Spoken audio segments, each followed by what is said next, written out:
Christian est DRCNRS, directeur de l'IMAP, l'Institut des matériaux poreux de Paris. C'est une UMR entre le CNRS, le NS et le SPCI. Christian a fait sa thèse et le début de sa carrière à l'Institut Lavoisier, un institut important où ont été développés plusieurs MOF. Et en 2016, il a pris la tête de l'IMAP. Sa spécialité, c'est tout ce qui tourne autour de la synthèse et caractérisation des matériaux poreux, et en particulier des MOF, et de leurs applications au domaine de la santé, de l'énergie et de l'environnement. Donc, Christian, je te laisse la parole. Encore un grand merci d'avoir accepté de donner ce cours, et on va t'écouter avec plaisir. Merci Mathieu pour cette introduction, et merci à tous les membres du bureau de l'AFA pour cette invitation à donner un cours sur les MOF et les COF. Voilà, donc je présente. Hop, pardon, il faut que j'accède à ma présentation. Oui. Voilà, un petit aperçu du plan de mon exposé. Alors, ça va être essentiellement consacré au MOF, qui est mon domaine de prédilection, mais il y aura une partie, peut-être un quart ou un tiers du cours sur les COF. Je ne travaille pas dessus, mais voilà, c'est un domaine qui est de plus en plus en émergence et sur lequel voilà, nous échangeons régulièrement avec des chercheurs de ce domaine-là. Je essaierai de faire de mon mieux dans ce domaine-là. Donc le cours est en français, enfin ma présentation est en français, mais j'ai fait les transparents en anglais pour ceux qui maîtrisent moins le français. Donc essentiellement sur les MOF, ça va être la première partie sur qu'est-ce qu'un MOF et quels sont les principaux, de mon point de vue, très caractéristiques. Et après quelques notions sur la façon dont on les réalise, on les met en forme. Ensuite, quelques exemples d'applications potentielles. Alors essentiellement au domaine de l'absorption, puisque c'est dans le cadre de l'AFA, donc Association française de l'absorption. Mais je parlerai également d'autres applications, par exemple au transfert de chaleur, jusqu'à la catalyse. Alors volontairement, je ne vais pas parler d'applications biomédicales parce que vous aurez, dans le cadre du congrès principal de l'AFA, une présentation par ma collègue Ruxandra Greff qui va abondamment parler des applications biomédicales des matériaux MOF, notamment pour la libération contrôlée de principes actifs. Enfin, je vous donnerai quelques notions de ce qui se passe actuellement entre la mise à l'échelle, la production vers la commercialisation des MOF. Et ensuite, voilà, ce sera plus court sur les COF, et là je parlerai simplement des principes de construction, synthèse et mise en forme, et quelques exemples d'applications potentielles. Et à la fin, lors de la discussion, j'aimerais bien que, en fonction de ce que vous savez et ce que vous aurez vu pendant ma présentation, on puisse discuter sur, d'après vous, quels sont les principaux avantages et inconvénients d'un MOF ou d'un COF. Voilà, ce sera très intéressant d'en discuter parce que, voilà, d'après moi, c'est des matériaux tout à fait fascinants. Mais ce sera intéressant de lancer la discussion sur les avantages et inconvénients de ces deux catégories de solides poreux. Alors tout d'abord, un très bref rappel sur ce qu'est un MOF. Je pense que l'essentiel d'entre vous savez déjà ce que c'est, mais peut-être pas forcément tous. Donc désolé si c'est un rappel d'un niveau, on va dire, qui fait appel à un niveau de connaissance que vous avez déjà. Donc un MOF, c'est un solide hybride organisé, donc un cation métallique, peut être quasiment tous les éléments du tableau périodique, et un ligand organique. Alors le ligand organique a comme rôle d'abord de complexer le cation avec sa fonction complexante, par exemple un acide carboxylique, donc c'est une base de Lewis. Et après, il y a un espaceur organique, souvent rigide, qui permet d'éviter de former la phase dense. Donc la porosité, finalement, elle est assurée par cet espacement de liaison iono-covalente entre la fonction complexante et le métal. Donc ici, c'est un exemple d'un des premiers MOF Star qui a été reporté à la fin 99 par les gens de Hong Kong Université. Donc c'est un cuivre, trimésate de cuivre, donc avec des dimères de cuivre, et ça forme une structure cubique poreuse avec des pores d'autour de 9 angstroms et des surfaces spécifiques de près de 2000 m² par gramme. Bien entendu, lorsque vous faites la synthèse de ces matériaux, vous avez des molécules de solvant qu'il faut retirer. Et en général, les MOF sont stables à certaines températures, de 100, 300, 400 degrés parfois, et on peut retirer facilement les molécules de solvant et ainsi accéder à la porosité. Alors, je vous ai dit qu'on pouvait utiliser quasiment tous les cations métalliques du tableau périodique, mais on a aussi accès à toute la richesse de la chimie organique avec une librairie de ligands organiques, commerciaux ou synthétiques qui est absolument phénoménale. Donc ce sont essentiellement les acides polycarboxyliques, mais aussi on a accès à des acides phosphoniques, sulfoniques, aussi les phénolates. Vous avez toutes les combinaisons possibles aussi de fonctions complexantes. Par exemple, ici, on voit un ligand avec une fonction carboxylique et une fonction phosphonique. On peut avoir des ligands qui ont 2, 3, 4 et même jusqu'à 6 fonctions complexantes. Ici, vous avez un acide avec 4 groupements phosphoniques. Et donc aussi une famille, une sous-classe de ligands servant à la construction de MOF dont je parlerai tout à l'heure. Ce sont les azolates, donc imidazolates, pyrazolates, triazolates, qui permettent avec des cations divalents d'accéder à des structures poreuses tout à fait intéressantes. Enfin, quand vous avez un ligand et un métal, ça fait, disons, référence à toute la chimie en solution qui est connue avec les complexes métalliques. Mais selon la nature de ces deux éléments, vous allez former des briques de construction, en anglais les secondary building units. Ici, vous avez quelques exemples des briques de construction, on va dire, les plus usuelles, entre les dimères et des roues à 6 ou alors des tétraèdres. Donc ça peut être donc des coordinances 4, 5, 6, voire 10 jusqu'à 12 pour les cations de plus grande dimension comme les terres rares. Et donc, vous avez accès à des briques de construction du solide. Alors ici, on ne représente pas la partie centrale du ligand, c'est-à-dire l'espaceur, c'est juste la fonction complexante et le polyèdre métallique. Et donc, toutes ces briques de construction vont servir d'outils de base pour la construction des architectures poreuses quand elles sont combinées à différents ligands. Ici, donc, ça donne lieu à un concept. À partir de ces briques de construction, vous pouvez accéder à une chimie, ce qu'on appelle réticulaire, où en fonction de la connectivité de la brique de construction, je vous ai montré juste avant, et la connectivité du ligand, vous pouvez ainsi avoir accédé à une très large diversité de types structuraux, de topologies. Vous voyez par exemple ici, on parle de unité 1 et unité 2, mais ça peut être la brique minérale et le ligand qui ont différentes connectivités. Et vous avez accès ici ce n'est pas la liste complète de tous les types structuraux, mais vous avez ici accès à près d'une vingtaine de types structuraux avec les codes comme SOC, comme FCU, etc., qui sont codifiés, sont bien expliqués, et ça correspond à des types structuraux. Et pour ces types structuraux, vous allez pouvoir avoir ensuite, en faisant varier la nature de l'espaceur, mais aussi en faisant varier la nature de la brique du métal, par exemple, accéder, par exemple, à des centaines de compositions différentes qui auront le même type structural. Donc, c'est-à-dire qu'ici, à ces quelques dizaines d'unités, enfin de types de topologie, vous pouvez accéder, en fait, si vous regardez dans les bases de données, à plus de 100 000 structures MOF reportées à ce jour. Alors, toutes ne sont pas poreuses, toutes ne sont pas intéressantes, certaines sont même hypothétiques, vous avez des bases de données de structures hypothétiques. Et certaines de ces structures sont infaisables, mais ça vous montre en tout cas quelle est la richesse et la diversité structurale dans le domaine des MOF et des polymères de coordination. Alors ensuite, une fois que vous avez identifié votre type structural, je vous ai dit qu'on pouvait faire varier la structure en changeant la composition, mais en gardant le même type structural. Et ça, c'est un exemple de concept qu'on appelle l'isoréticularité, c'est-à-dire que vous avez la même réticularité, mais vous avez des structures de taille de pore variable.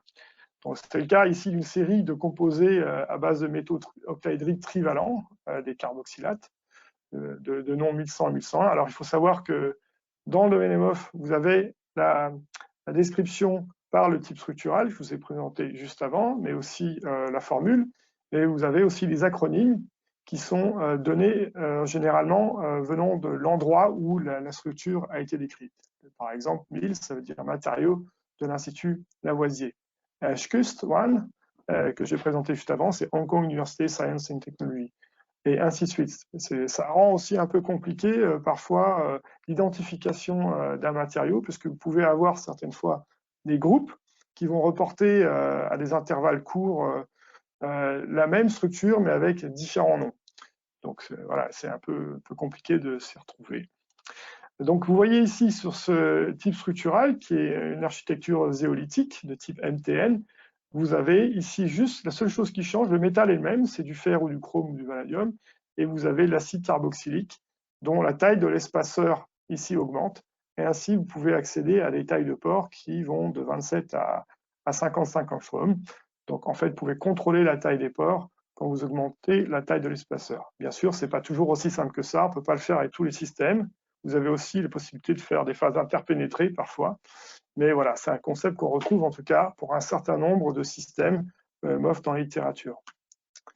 Alors, autre type de catégorie de solides poreux, on va dire, où l'esprit de construction et le design est très important, c'est la catégorie des metal isolate framework. Alors, c'est connu aussi sous le nom de ZIF, Zeolite Imidazole Framework, et aussi sous le concept ZenMOF. En fait, cette avancée dans le domaine des MOF a été reportée par 3 groupes à peu près au même moment, en 2006, mais le premier, c'est Xiaoming Shen à Guangzhou, en Chine. Ensuite, c'est Omar Yaghi et Mohamed Edaoudi. Ça consiste à s'inspirer finalement de la chimie des silicates, donc des éolites. Ici, vous voyez une roue représentative à 6 silicium, et vous avez effectivement des angles dans un tétraèdre SiO4 de 109 degrés, et vous reproduisez exactement ici avec un zinc tétraédrique et un imidazole cet angle, et vous avez ainsi à construire des cycles à 6 ou d'autres types de cycles. Mais la différence, c'est que en fait, la taille, vous avez 3,1 angstroms ici dans le cas du silicate, et vous avez presque le double dans le cas de l'hybride, et ainsi vous pouvez former des structures étendues, hybrides, de zéolite. Donc ça, c'est toute une chimie qui a été développée depuis, avec des centaines de structures de type ZIF ou MAF, et en fait, elles sont classifiées. Il y a une base de données dans la Reticular Chemistry Structure Resource, où vous avez un certain nombre de structures expérimentales et synthétiques. Et pour beaucoup d'entre elles, ce sont des structures déjà rencontrées, des types structuraux dans le cas des éolites, mais il y a aussi des types structuraux qui n'ont jamais été faits dans le cas des éolites. Alors, c'est avec du zinc, mais on peut aussi remplacer le zinc par d'autres cations, comme le cobalt, le lithium ou l'or. Alors, un autre aspect très important de la chimie des MOF, c'est la possibilité de moduler le ligand. Alors, on peut changer la taille de l'espaceur, comme je l'ai montré juste avant, mais on peut aussi utiliser la fonctionnalisation, c'est-à-dire que ça consiste à remplacer un des protons aromatiques d'un ligand par un groupement fonctionnel. Ici, c'est un cas de figure particulier sur un dicarboxylate métallique, UO66 à base de zirconium, et vous voyez ici que vous avez la même structure, vous pouvez former, mais avec l'ensemble de ces groupements fonctionnels, polaires ou apolaires. Donc ça permet de moduler les propriétés d'absorption, faire un composé qui peut être soit très hydrophile, soit très hydrophobe. Et donc ici, avec ces ligands téréphtaliques commerciaux ou synthétiques, vous pouvez le faire avec en fait tous les dicarboxylates métalliques qui utilisent le ligand BDC ici à gauche, donc 1053, UO66, 1088, 1101, CODIS, etc. Parce que ça marche aussi avec d'autres dicarboxylates comme l'acide isophthalique. Vous avez une position 1,3 au lieu de position 1,4 sur les carboxylates. Mais aussi, on peut le retrouver sur des pyrazolates, on peut le retrouver sur des phosphonates et autres. C'est juste que parfois, tous ces ligands ne sont pas commerciaux, il faut les réaliser. Certains sont plus onéreux que d'autres. Si par exemple vous voulez avoir des ligands perfluorés, évidemment, c'est un peu plus contraignant que si vous voulez juste avoir un brome sur un cycle aromatique. Alors ça, vous faites ces MOF fonctionnalisés essentiellement par synthèse directe, mais parfois ça ne marche pas. Donc ce que vous faites, c'est que vous faites la structure avec un ligand que vous savez faire, et ensuite vous pouvez faire un échange post-synthèse, partiel ou total, de ce ligand, en réexposant votre solide dans un solvant organique en chauffant. En général, il faut un petit peu d'eau pour assurer une labilité des liaisons métal-ligand. Et ainsi, vous pouvez aussi arriver à faire un échange de ligands pour fonctionnaliser votre matériau. Vous pouvez aussi mélanger dès le début de la synthèse les différents ligands et le faire même en combinant plusieurs ligands. C'est l'approche qu'on appelle multivariates, de façon à avoir différentes polarités dans un même cristal. Et enfin, je n'en parlerai pas ici par faute de temps, mais vous pouvez aussi modifier post-synthèse les pores de vos MOF en faisant une réaction chimique dans les pores. Par exemple, si vous avez un groupement amino, vous avez toutes les possibilités offertes par la chimie organique de fonctionnaliser vos pores. Mais dans ce cas de figure-là, vous rajoutez une étape, donc c'est plus complexe. Vous avez un rendement qui n'est pas forcément total, et vous avez un risque de dégradation du matériau et aussi quand la réaction est partielle de localisation de votre fonctionnalisation. Donc ça présente un certain nombre d'avantages, mais aussi un certain nombre d'inconvénients. On peut aussi, certains le font, et j'en parlerai tout à l'heure pour la capture du CO2, fonctionnaliser le MOF si vous avez un centre métallique accessible. Voilà, alors le centre métallique accessible, c'est une autre particularité très intéressante de certains MOF. Alors tous ne possèdent pas des centres métalliques acides ou redox. Je dirais qu'un certain nombre d'unités de construction possèdent des molécules d'eau terminales. Ici, c'est un trimère. Vous voyez que ici, vous avez les fonctions carboxylates du ligand. Et là, vous avez 3 fonctions terminales qui peuvent être des molécules d'eau ou des OH ou des fluors. Et vous pouvez déshydrater, donc retirer les molécules d'eau coordonnées par chauffage sous vide, et vous avez accès ainsi à des centres acides de Lewis. Alors, il faut savoir que vous pouvez, dans la littérature, vous avez la plupart des métaux de transition, vous avez des MOF avec des métaux de transition et des centres métalliques accessibles. Donc, ça peut être du nickel, du cobalt, du manganèse 2, par exemple, du fer 3, du vanadium 3, de l'aluminium 3, mais aussi, dans certains cas, des tétravalents, comme du titane ou du zirconium. Alors, évidemment, ça peut être, dans certains cas, uniquement lié à des défauts de ligands, mais ici, dans ce cas figure-là, c'est stoichiométrique, c'est-à-dire que vous pouvez accéder à des millimoles par gramme de centres acides de Lewis ou redox qui sont totalement localisés dans les pores.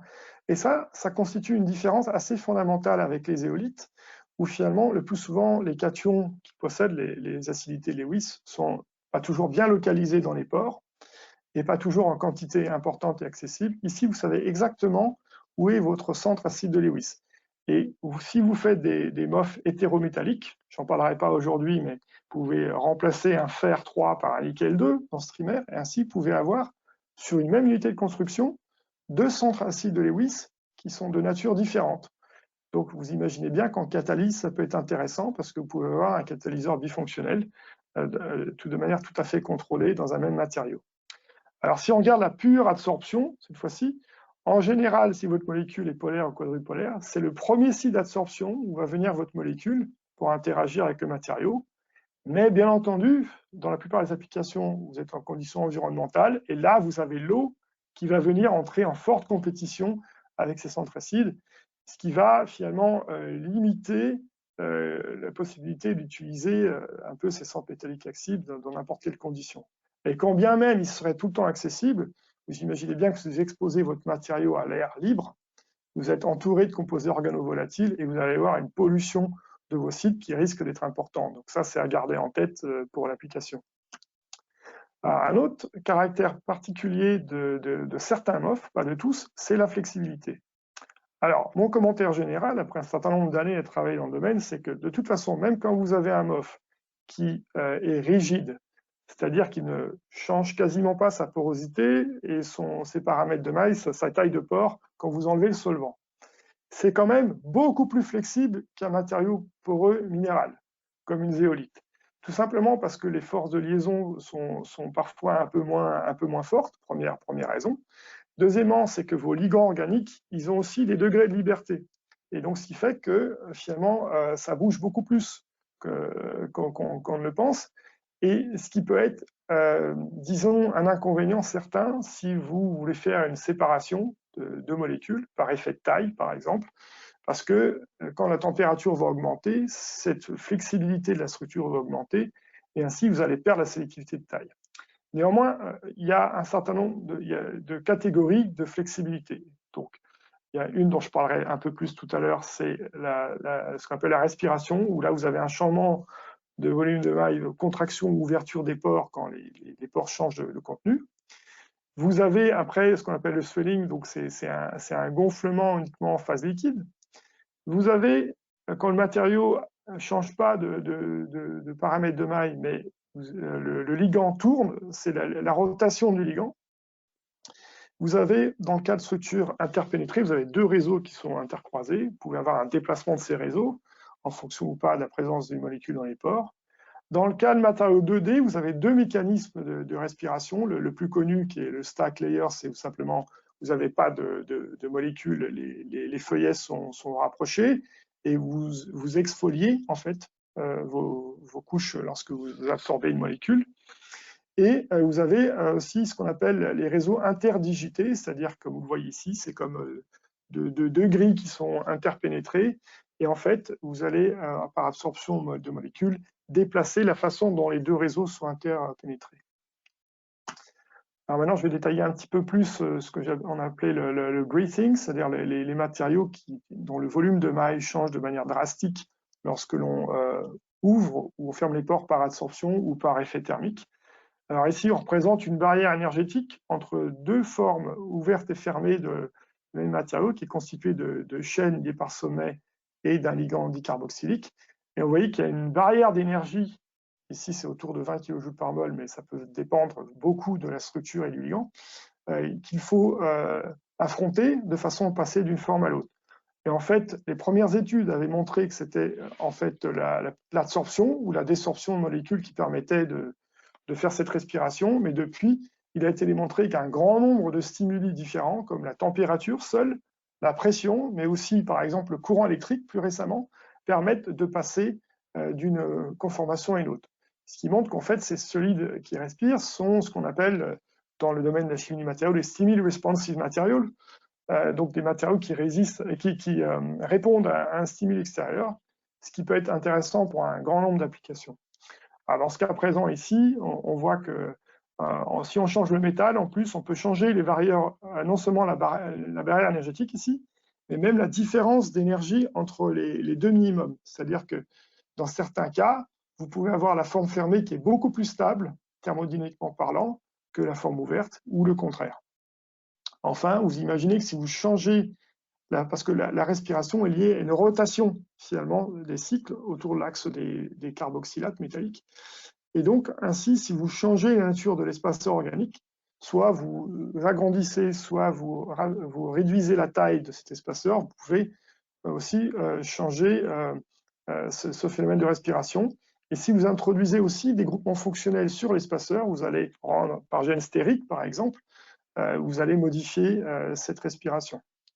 Donc, et après, on a, depuis la découverte initiale, il y a plus de 15 ans de ce type de matériaux, maintenant il y a des dizaines de structures flexibles dans la littérature qui ont été reportées.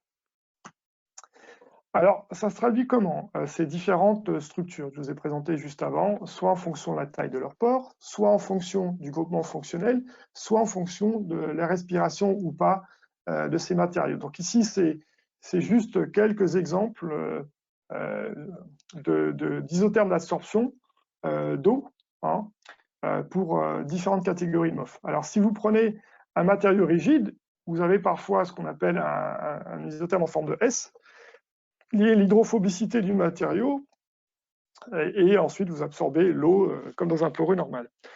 Donc vous voyez qu'on est assez différent d'isothermes de type Langmuir qu'on observe dans les composés microporeux de type inorganique habituel, lié au fait que les MOF sont des matériaux qui ont certes des sites polaires, mais ils ont des parties qui sont apolaires.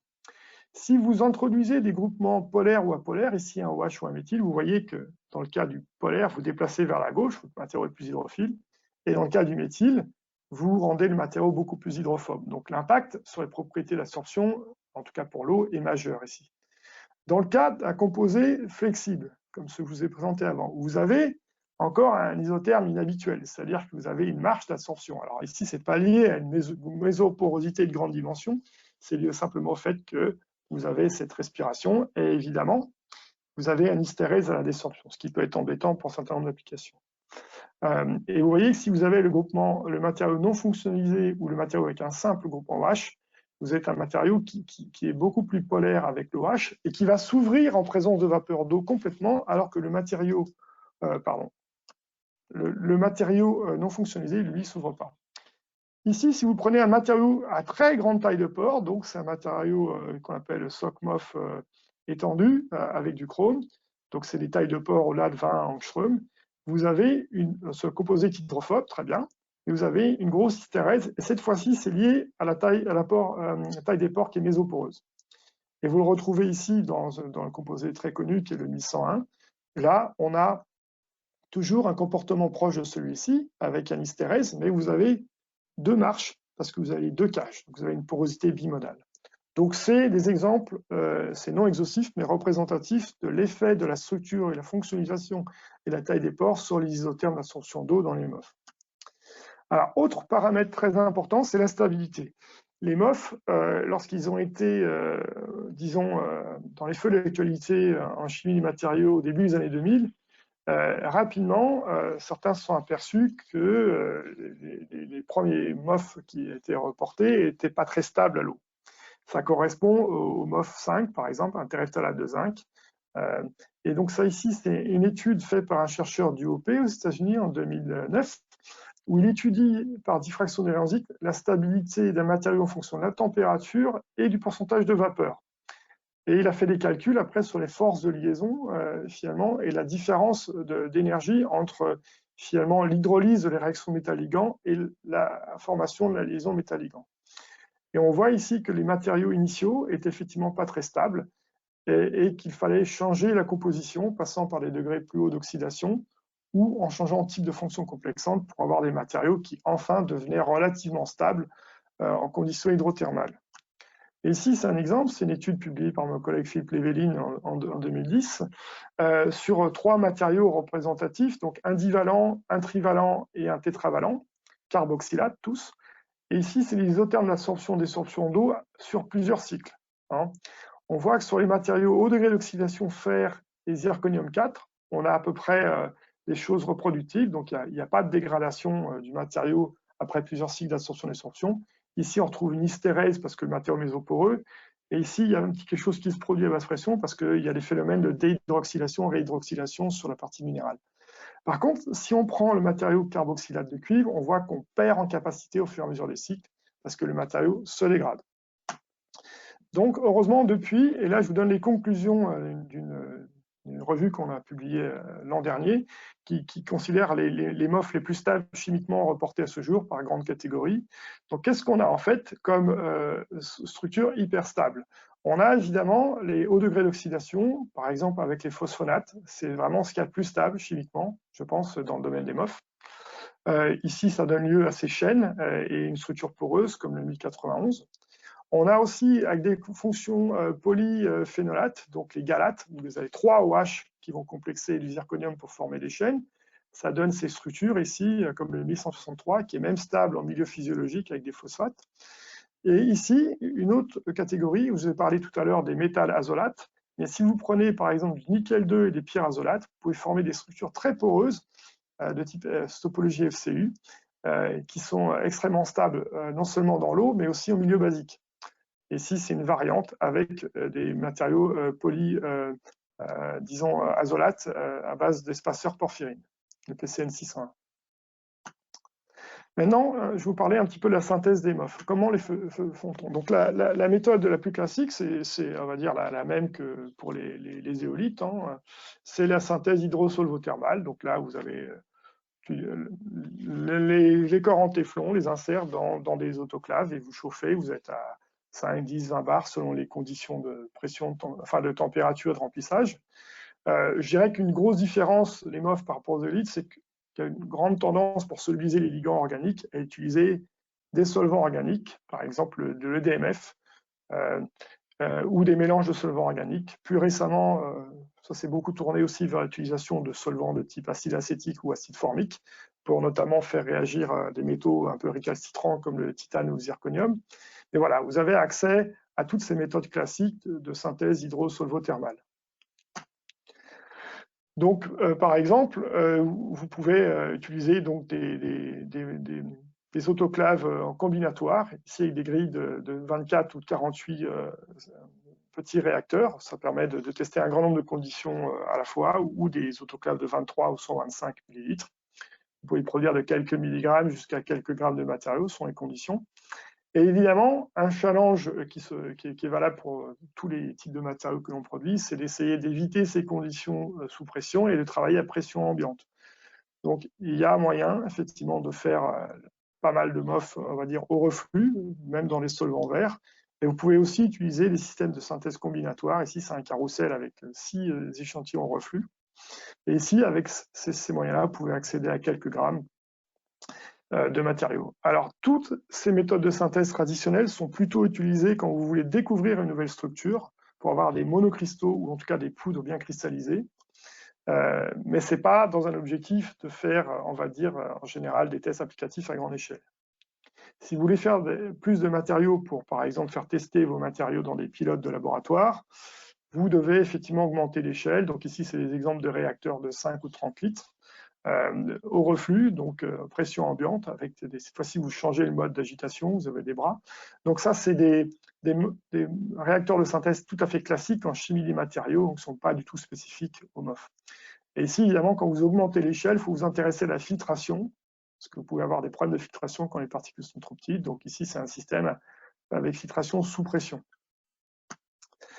Alors, ça, c'était pour montrer comment on faisait les MOF classiques, mais il se pose aussi une question rapidement, c'est on a beaucoup de métaux, de brilles de construction, de ligands. Est-ce qu'on peut prédire la synthèse des MOF?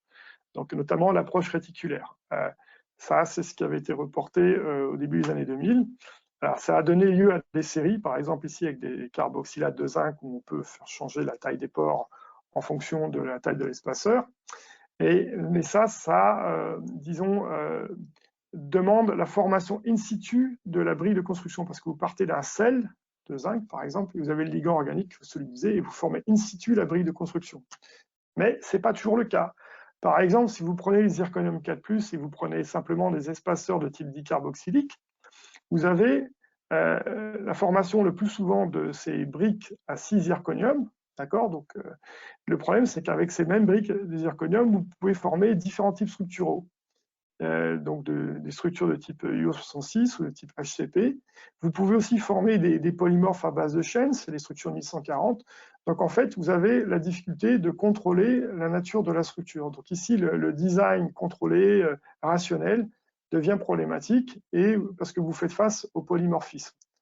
Donc ça, c'est un problème. Alors, une des méthodes de s'en affranchir, c'est de fabriquer directement la brique de construction en solution. Vous avez votre unité de construction, vous avez fabriqué ça, parce que c'est décrit dans la littérature, donc vous isolez ça, vous redispersez à température ambiante dans un solvant organique polaire, en présence de votre ligand, et ainsi vous pouvez arriver à fabriquer le matériau et, comme vous le souhaitez. Alors ça a été reporté en 2010, mais les premiers exemples ont été reportés avec les carboxylates de fer en 2004. Donc ça, c'est une option. Vous préformez votre brique et vous, après, fabriquez à basse température votre matériau. Néanmoins, il faut fabriquer votre brique. Ça rajoute une étape supplémentaire. Vous êtes obligé de diluer et ce n'est pas possible avec tous les systèmes existants. Donc récemment a été reportée une méthode qui finalement consiste à utiliser de manière contrôlée la dilution et la présence d'inhibiteurs, qui sont des molécules qui vont complexer le métal et rentrer en compétition avec votre ligand, de façon à produire à température ambiante, dans les solvants verts, une grande série de matériaux poreux de référence. Ici, c'est avec le zirconium, donc pour des structures, on va dire, type UO66, MOF 808, etc., ou à base de porphyrine, vous pouvez arriver non seulement à fabriquer les matériaux que vous voulez, mais aussi arriver à les faire à relativement grande échelle, même en ayant dilué un petit peu pour solubiliser votre ligand. Donc c'est faisable, et ensuite vous pouvez aussi contrôler à température ambiante par ces méthodes-là la taille des particules. Néanmoins, vous êtes toujours face potentiellement au polymorphisme. Alors il y a d'autres méthodes de synthèse qui marchent très bien pour fabriquer des MOF. C'est la synthèse électrochimique. Cette fois-ci, vous prenez le métal et vous en servez comme anode. Donc ici, c'est l'exemple du trimésate de cuivre HQ1, et fabriquer à température ambiante, en l'espace de 2h30, une grande quantité de votre matériau. Alors, depuis ces résultats initiaux avec du cuivre et du zinc, cette méthode a été décrite aussi avec des chimies plus complexes, avec du fer 3, du titane 4+, mais parfois en changeant la température. L'autre avantage de cette méthode de synthèse électrochimique, c'est que vous n'avez pas de sel au départ, puisque vous partez d'une anode métallique. Donc vous n'avez pas évacué le sel des pores, d'une part, et vous pouvez aussi faire l'électrodéposition de matériaux, ce qui peut être intéressant dans certains cas. Vous avez la synthèse sans solvant, oui, ça existe pour un certain nombre de matériaux, et les polymères notamment, mais également pour les MOF. Là, vous transférez l'énergie mécanique, par exemple l'extrusion en chaleur par collision, et ça permet de fabriquer à grande échelle par extrusion des matériaux poreux comme les MOF. Alors, ce n'est pas valable dans tous les cas, bien sûr, parce que les chimies ne s'y prêtent pas. Ensuite, vous avez intérêt à avoir un rendement maximal, parce que sinon vous devez laver, donc vous repassez en solution, et donc si on passe en solution, l'intérêt d'éviter les solvants disparaît. Vous ne pouvez pas non plus contrôler tout le temps la nature de la phase. Vous formez souvent ce qu'on appelle les phases cinétiques. Et autre paramètre difficile à contrôler, c'est la taille des particules. Évidemment, quand vous réussissez, c'est une méthode continue, rapide, sans solvant et un rendement important. Il faut savoir que ces synthèses en continu aussi ont été reportées depuis aussi en synthèse hydrosolvothermale ou même par simplement pulvérisation. Quand la synthèse du MOF à température ambiante est faisable, vous pouvez aussi pulvériser et fabriquer directement votre matériau. Alors, une autre méthode continue aussi qui est très utilisée dans l'industrie, c'est le spray drying. Donc, vous faites passer, on va dire, une solution en laquelle vous avez vos précurseurs. Vous avez les systèmes à un nez ou plusieurs nez et vous allez pulvériser à température élevée votre mélange réactionnel et vous allez former, pendant ce séchage, directement votre MOF. Alors là aussi, c'est une méthode rapide, pas chère et continue. Vous pouvez également fabriquer directement votre matériau mis en forme. Ça, c'est très intéressant aussi. Mais là aussi, ça ne se prête pas toujours à tous les systèmes. Certains, si vous faites une synthèse, par exemple, en spray drying avec des matériaux à base de titane, vous allez former quelque chose d'amorphe parce que la réaction est trop rapide ou les liaisons sont trop fortes. Et aussi, le contrôle de la taille des particules, des cristallites de MOF, n'est pas toujours évidente.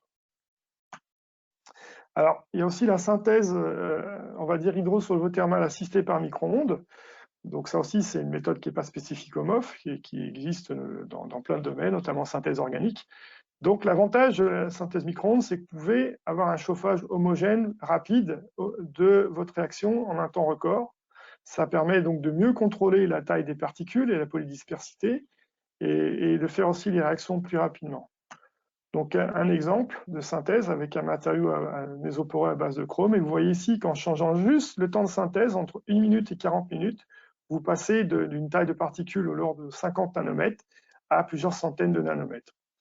Et avec une polydispersité en général beaucoup plus faible, la taille des particules est beaucoup plus contrôlée qu'avec les méthodes classiques comme la synthèse en ballon.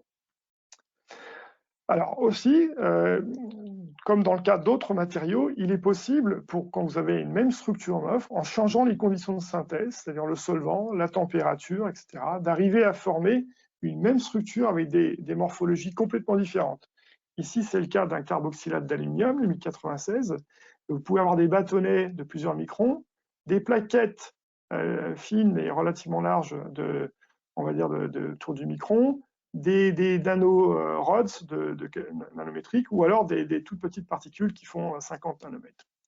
Donc ça, c'est juste en changeant les conditions, passant du reflux à l'hydrothermal. Mais il y a d'autres méthodes qui existent aussi, avec des émulsions, en utilisant des surfactants comme du PVP. Vous pouvez aussi, si vous contrôlez les temps de résidence, fabriquer les matériaux par microfluidique. Et là, ça renvoie à la synthèse en continu aussi. Donc il y a une très grande diversité. Alors je dirais que c'est un avantage. Oui, mais c'est un inconvénient parce que si vous couplez la très très grande diversité de structures de MOF qui existent avec la très grande diversité de méthodes de synthèse, ce qui fait qu'on a un peu l'impression, à part quelques cas de figure bien déterminés, que finalement, il y a beaucoup de choses qui sont faites sur les MOF, mais il y a peu de choses qui sont complètement abouties. Voilà, parce que c'est l'inconvénient de la richesse de ces chimies et les possibilités, c'est que les gens ne peuvent pas tout faire, malgré le fait qu'il y a des centaines, voire des milliers d'équipes dans le monde qui travaillent sur la chimie des MOF. Alors ça, c'est intéressant, donc contrôler la taille et la morphologie des particules, mais il faut mettre en forme, et notamment sous forme de film. Et bien entendu, comme on sait faire des nanoparticules de MOF, on peut déposer des films de particules préformées. Là, ici, c'est des particules de 30 nanomètres pour faire des films de qualité optique, par exemple, pour les applications de type sensing. Mais on peut aussi, par exemple, pour la séparation avec des capillaires, faire croître des MOF sur des supports oxydes.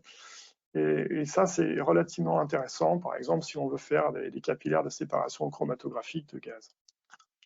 Alors, autre méthode, cette fois-ci, plus sophistiquée et donc plus chère, mais qui peut être intéressant dans certains cas, c'est la méthode couche par couche, layer by layer. Donc, ça forme des MOF. Les créateurs allemands, Christopher Wohl et Roland Fischer, ont appelé ça les sur-MOF, comme surface MOF. C'est en fait, si vous arrivez, ça consiste à tremper votre support fonctionnalisé dans une solution de métal et de ligand de manière successive après lavage.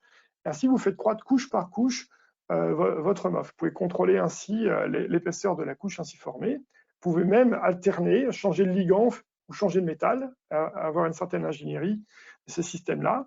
Et ça peut être automatisé hein, avec des robots de façon à pouvoir fonctionnaliser à la carte différents supports qui peuvent être ici support d'or, d'alumine, avec des SAM ou des supports polymériques. Donc ça, évidemment, ça ne peut pas être fait avec tous les MOF parce que ça demande une chimie qui est relativement simple à température ambiante, donc en général les métaux divalents. Alors, autre méthode, encore plus récente et plus sophistiquée, consiste à finalement utiliser l'ALD. L'ALD, Atomic Layer Deposition, est une technique de choix notamment pour l'électronique. On dépose finalement, en faisant réagir l'eau et un précurseur en métallique, une couche d'oxyde. Ici, par exemple, du ZNO. Et plus récemment, certains ont montré qu'on pouvait aussi, en vaporisant un ligand de MOF, par exemple un imidazole, si on avait une couche d'oxyde préformée, à faire croître une couche de matériaux poreux, comme le ZIF8 ici, avec comme un petit inconvénient que le paramètre de maille du ZIF est beaucoup plus large que celui de l'oxyde, donc ça a tendance à déborder. Voilà, néanmoins, c'est faisable, en tout cas pour les MOF, un certain nombre de MOF. Et ils ont poussé un petit peu plus loin. Cette année, il y a un papier dans Nature Materials où finalement, ils font une couche de MOF par CVD et ensuite, ils font soit en exposant à des rayons X énergétiques ou soit par des faisceaux d'électrons. Ils ont fait de la lithographie, ils ont fait du patterning de MOF et ils ont démontré que le réseau qui était mis en forme, malgré le fait qu'on est exposé à des conditions drastiques, ce qui restait conservait les mêmes propriétés que le matériau de départ. Donc ça, c'est intéressant parce que c'est des méthodes sans solvant et donc on peut envisager tout un tas d'applications liées à la microélectronique et aux capteurs. Alors il y a d'autres méthodes, entre autres, par exemple la croissance hétéroépitaxiale. Là, il faut un accord des paramètres de maille entre le MOF et l'oxyde et on peut arriver à faire croître de manière contrôlée et orientée un certain nombre de réseaux MOF. Alors aussi, pour faire des films, il y a une autre méthode, c'est faire comme la silice, c'est on fait un liquide et après, ce liquide se transforme en réseau. Le problème des MOF par rapport à la silice amorphe, c'est que le MOF est cristallisé. Donc si vous passez d'un liquide à un gel à un solide, vous allez former des cristaux et donc ça va craquer partout. Néanmoins, on peut arriver à un certain cas à conserver le MOF sous forme liquide à une certaine température. Et pour ça, il faut avoir des systèmes qui offrent une certaine flexibilité de coordination. Et donc, c'est le cas d'un certain nombre de zinc imidazole, les ZIF, où il a été démontré, donc c'est les travaux de Couder et aussi Bennett à Cambridge, qu'on pouvait faire des matériaux poreux liquides. Évidemment, on devenait amorphe, mais par des techniques de type PDF, on peut montrer qu'on conservait la structure locale. Et surtout, ce qui est intéressant, c'est qu'on conserve une certaine porosité, malgré le fait qu'on ait rendu amorphe le matériau. Alors, ça a été aussi reporté par des polymères de coordination à base de phosphate de zinc, aussi pour la conduction protonique par les Kitagawa au Japon. Alors, ça, c'était des cas soit particuliers, soit liés à des applications données. Néanmoins, on n'aura jamais la même qualité de membrane que celle des polymères. Et les polymères sont des matériaux très intéressants lorsqu'ils sont en membrane pour la séparation, mais ils ont aussi un problème, les polymères, c'est qu'ils ont soit des problèmes de sélectivité, soit ils ont des problèmes de vieillissement. Donc combiner les deux, un MOF et un polymère, peut être intéressant. Ça a été fait avant avec les éolites, mais l'avantage du MOF, c'est qu'il y a une partie d'organique. Donc du coup, la compatibilité avec le polymère est a priori meilleure qu'avec une particule inorganique. Donc on peut faire effectivement des membranes mixtes en dispersant les solutions de MOF dans les solutions de polymère. Il faut faire attention aux problèmes d'agrégation. On peut sinon déposer une couche de MOF sur des différents supports, pas forcément d'ailleurs organiques, ça peut être aussi des supports oxydes. Et donc on peut aussi recouvrir un support d'une couche de MOF, mais si on peut rajouter après une couche sélective, par exemple, d'un polymère, où on peut effectivement faire une croissance directe, parce que ça, c'est le MOF est déjà préformé, ABC, mais ici, en D1E, ces deux approches, on fait la synthèse directe du MOF sur le support, polymérique ou pas, ou on peut arriver à faire la formation du MOF directement dans la couche de polymère. Donc chaque route a ses avantages et inconvénients, je ne vais pas détailler ça, et ses limitations, notamment le problème de l'agrégation, le problème aussi du bouchage des pores, le problème des trous entre la particule de MOF et le polymère. Pour la séparation des gaz, ça peut être embêtant. Voilà, donc il y a différentes stratégies pour essayer d'améliorer les choses. Par exemple, faire des matériaux 2D, c'est une approche possible. Alors, une autre approche élégante de faire des membranes mixtes avec les polymères, il s'agit finalement de partir d'un MOF déjà formé, dans lequel on a un groupement fonctionnel qui pendouille dans les pores, là, vous voyez ici, hein, et ce groupement fonctionnel est polymérisable. Ainsi, vous partez d'une couche de cristaux de MOF, et ainsi vous allez faire un film quasi parfait de polymère qui va être en fait, on va dire, complètement enchevêtré dans les cristaux de MOF et entre les cristaux de MOF. Donc évidemment, la limitation, c'est que le ligand fonctionnalisé ici coûte cher, hein, pas donné. Et autre inconvénient qui est peu décrit par les auteurs, notamment Seth Cohen à San Diego, c'est que si vous faites partir le polymère des pores, vous allez un petit peu soit boucher les pores, soit modifier finalement la nature des pores et donc les propriétés d'absorption et de séparation des MOF. Néanmoins, vous faites des films de très grande qualité. Maintenant, quelques exemples d'applications potentielles en absorption et séparation. Alors, le plus classique, mais qui est un vieux sujet, mais qui est en train de redevenir un sujet nouveau, c'est le stockage de gaz, qui était un des sujets phares dans le domaine des MOF au début des années 2000. Bon, il part d'un principe assez simple, hein. Si vous avez une température donnée, ici c'est l'exemple de l'hydrogène, vous faites varier la pression, vous avez un conteneur vide, vous augmentez la quantité de gaz.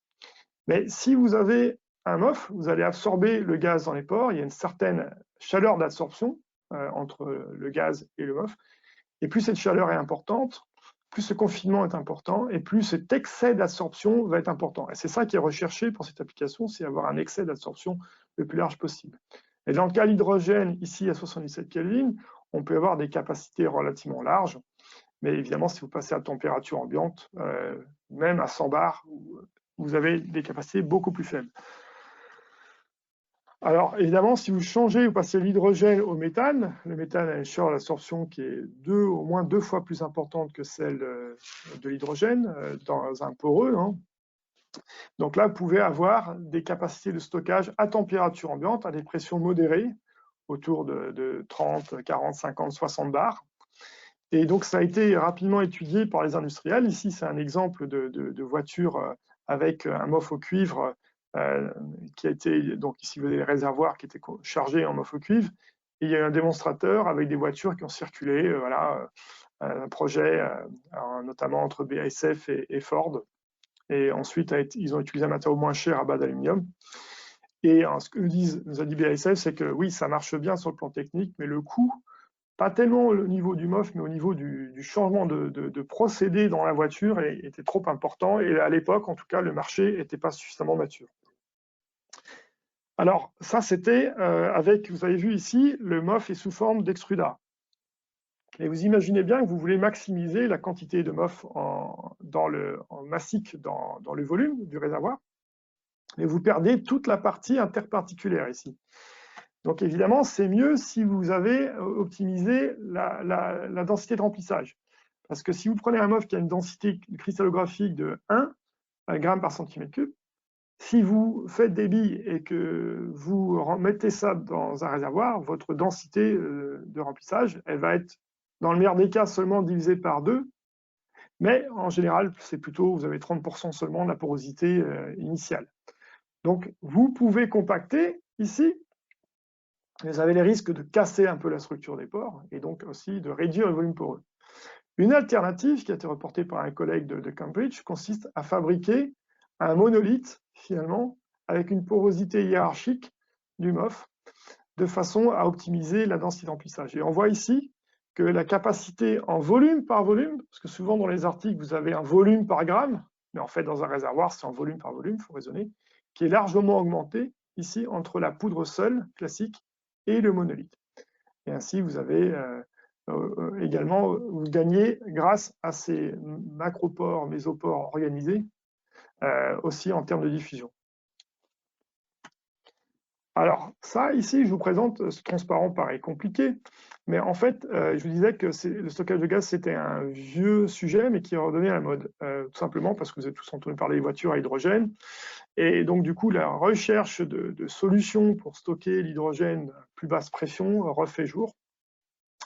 Et ici, vous voyez, c'est le département of Energy aux États-Unis a donné les targets, souvent irréalistes d'ailleurs, pour le stockage d'hydrogène à bord de véhicules légers, avec l'évolution temporelle 2010-2017. Mais alors, ce que tout le monde s'intéresse dans les publications, c'est la volumétrie capacité. Et vous voyez qu'il y a tous ces autres paramètres, le coût, la durabilité, la vitesse de charge-décharge, la pureté, et les critères environnementaux. Donc, ce n'est pas uniquement le seul critère, la capacité de stockage.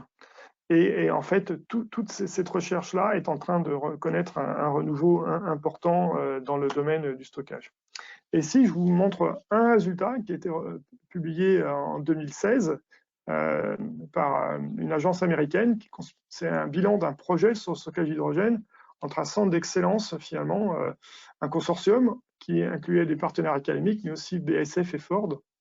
Et ils sont consacrés au MOF5, donc terephthalate de zinc. Alors pourquoi le MOF5? Parce que le ligand est pas cher du tout, le zinc non plus, et c'est facile à faire en grande quantité.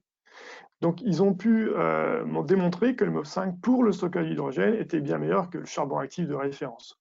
Et ils ont testé la quantité produite à grande échelle, la compaction, aussi les paramètres de conductivité thermique, les paramètres de transport cinétique pour le refueling, et ils ont aussi testé la tolérance, parce que c'est l'hydrogène, en général c'est pur, mais quand il y a un petit peu d'impureté, un petit peu d'eau, etc., et c'était plus robuste que c'est décrit dans la littérature.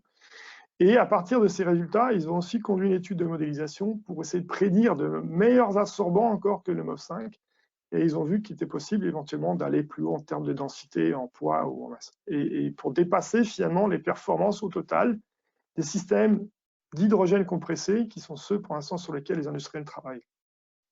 Et il y a un nouveau projet américain qui est en cours et dont les résultats seront connus sans doute d'ici un an ou deux.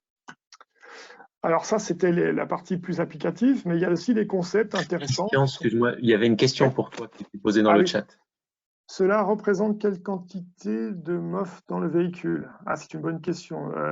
Je pense que c'est de mémoire, c'est, si je dis pas de bêtises, c'est 100 kilos, quelque chose comme ça, 100 ou 200 kilos, mais je sais qu'il y a des gens qui travaillent pour essayer, au lieu d'avoir des bouteilles comme ça, qui elles aussi ont un volume perdu entre, en fait, d'avoir des réservoirs un peu à la carte qui s'adaptent à la configuration du réacteur pour essayer de récupérer, enfin de la voiture, pardon, du moteur, de façon à récupérer tous les espaces vides qu'il y a dans la voiture. Ça permettrait d'éviter c'est un peu le problème des batteries des voitures électriques aussi. Hein, sauf que dans le cas des voitures électriques, on a des géométries qui sont relativement difficiles de changer. Alors que dans le cas d'un simple réservoir, si en plus on veut optimiser les transferts de chaleur, on peut concevoir qu'au lieu d'avoir une bouteille, c'est mieux d'avoir quelque chose d'interdigité. On maximise les échanges thermiques et aussi on récupère tous les volumes libres. Néanmoins, l'ordre de grandeur, c'est la centaine de kilos ici.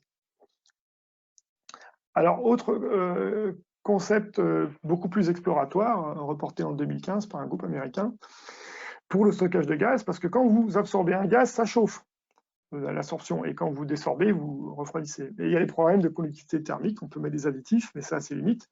Donc ici, dans cet article-là, il prenait un MOF flexible qui avait les particularités, quand il absorbe le gaz, d'ouvrir les pores. Et cette absorption, elle était endothermique, alors que l'absorption est exothermique. Donc il y avait une compensation quasi parfaite entre la chaleur d'absorption et le côté endothermique de la respiration, et réciproquement. Ce qui permettrait d'avoir finalement une absorption-désorption de gaz sans avoir tous les problèmes de transfert de chaleur dans un réservoir. Alors ça, c'était pour l'absorption, le stockage. Bien sûr, les poreux, les MOF, mais pas seulement, sont intéressants en séparation de gaz. Donc là, vous avez des mélanges. Donc je reviens toujours au cas du matériau flexible. Ici, 53. Je vous ai dit tout à l'heure que la pression et la température pouvaient aussi permettre de jouer sur l'ouverture des pores. Et dans cet article publié par des collègues de Marseille en 2000, vous voyez ici que si dans ce matériau, vous absorbez le matériau à 100 mètres de pression sur le matériau, ben, vous avez cet isotherme-là, pour CO2, azote, méthane, très bien.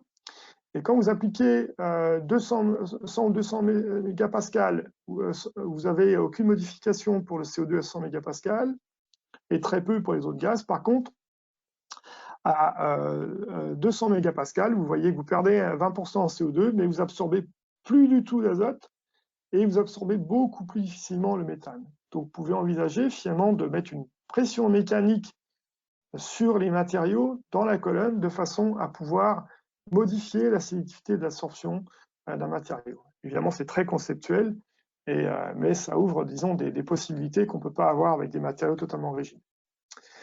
Alors, je vous ai parlé tout à l'heure des centres métalliques accessibles de Lewis. À quoi ça peut servir? Donc ici, c'est un exemple avec un matériau à base de fer. Donc, il y a des centres fer-2 métalliques accessibles.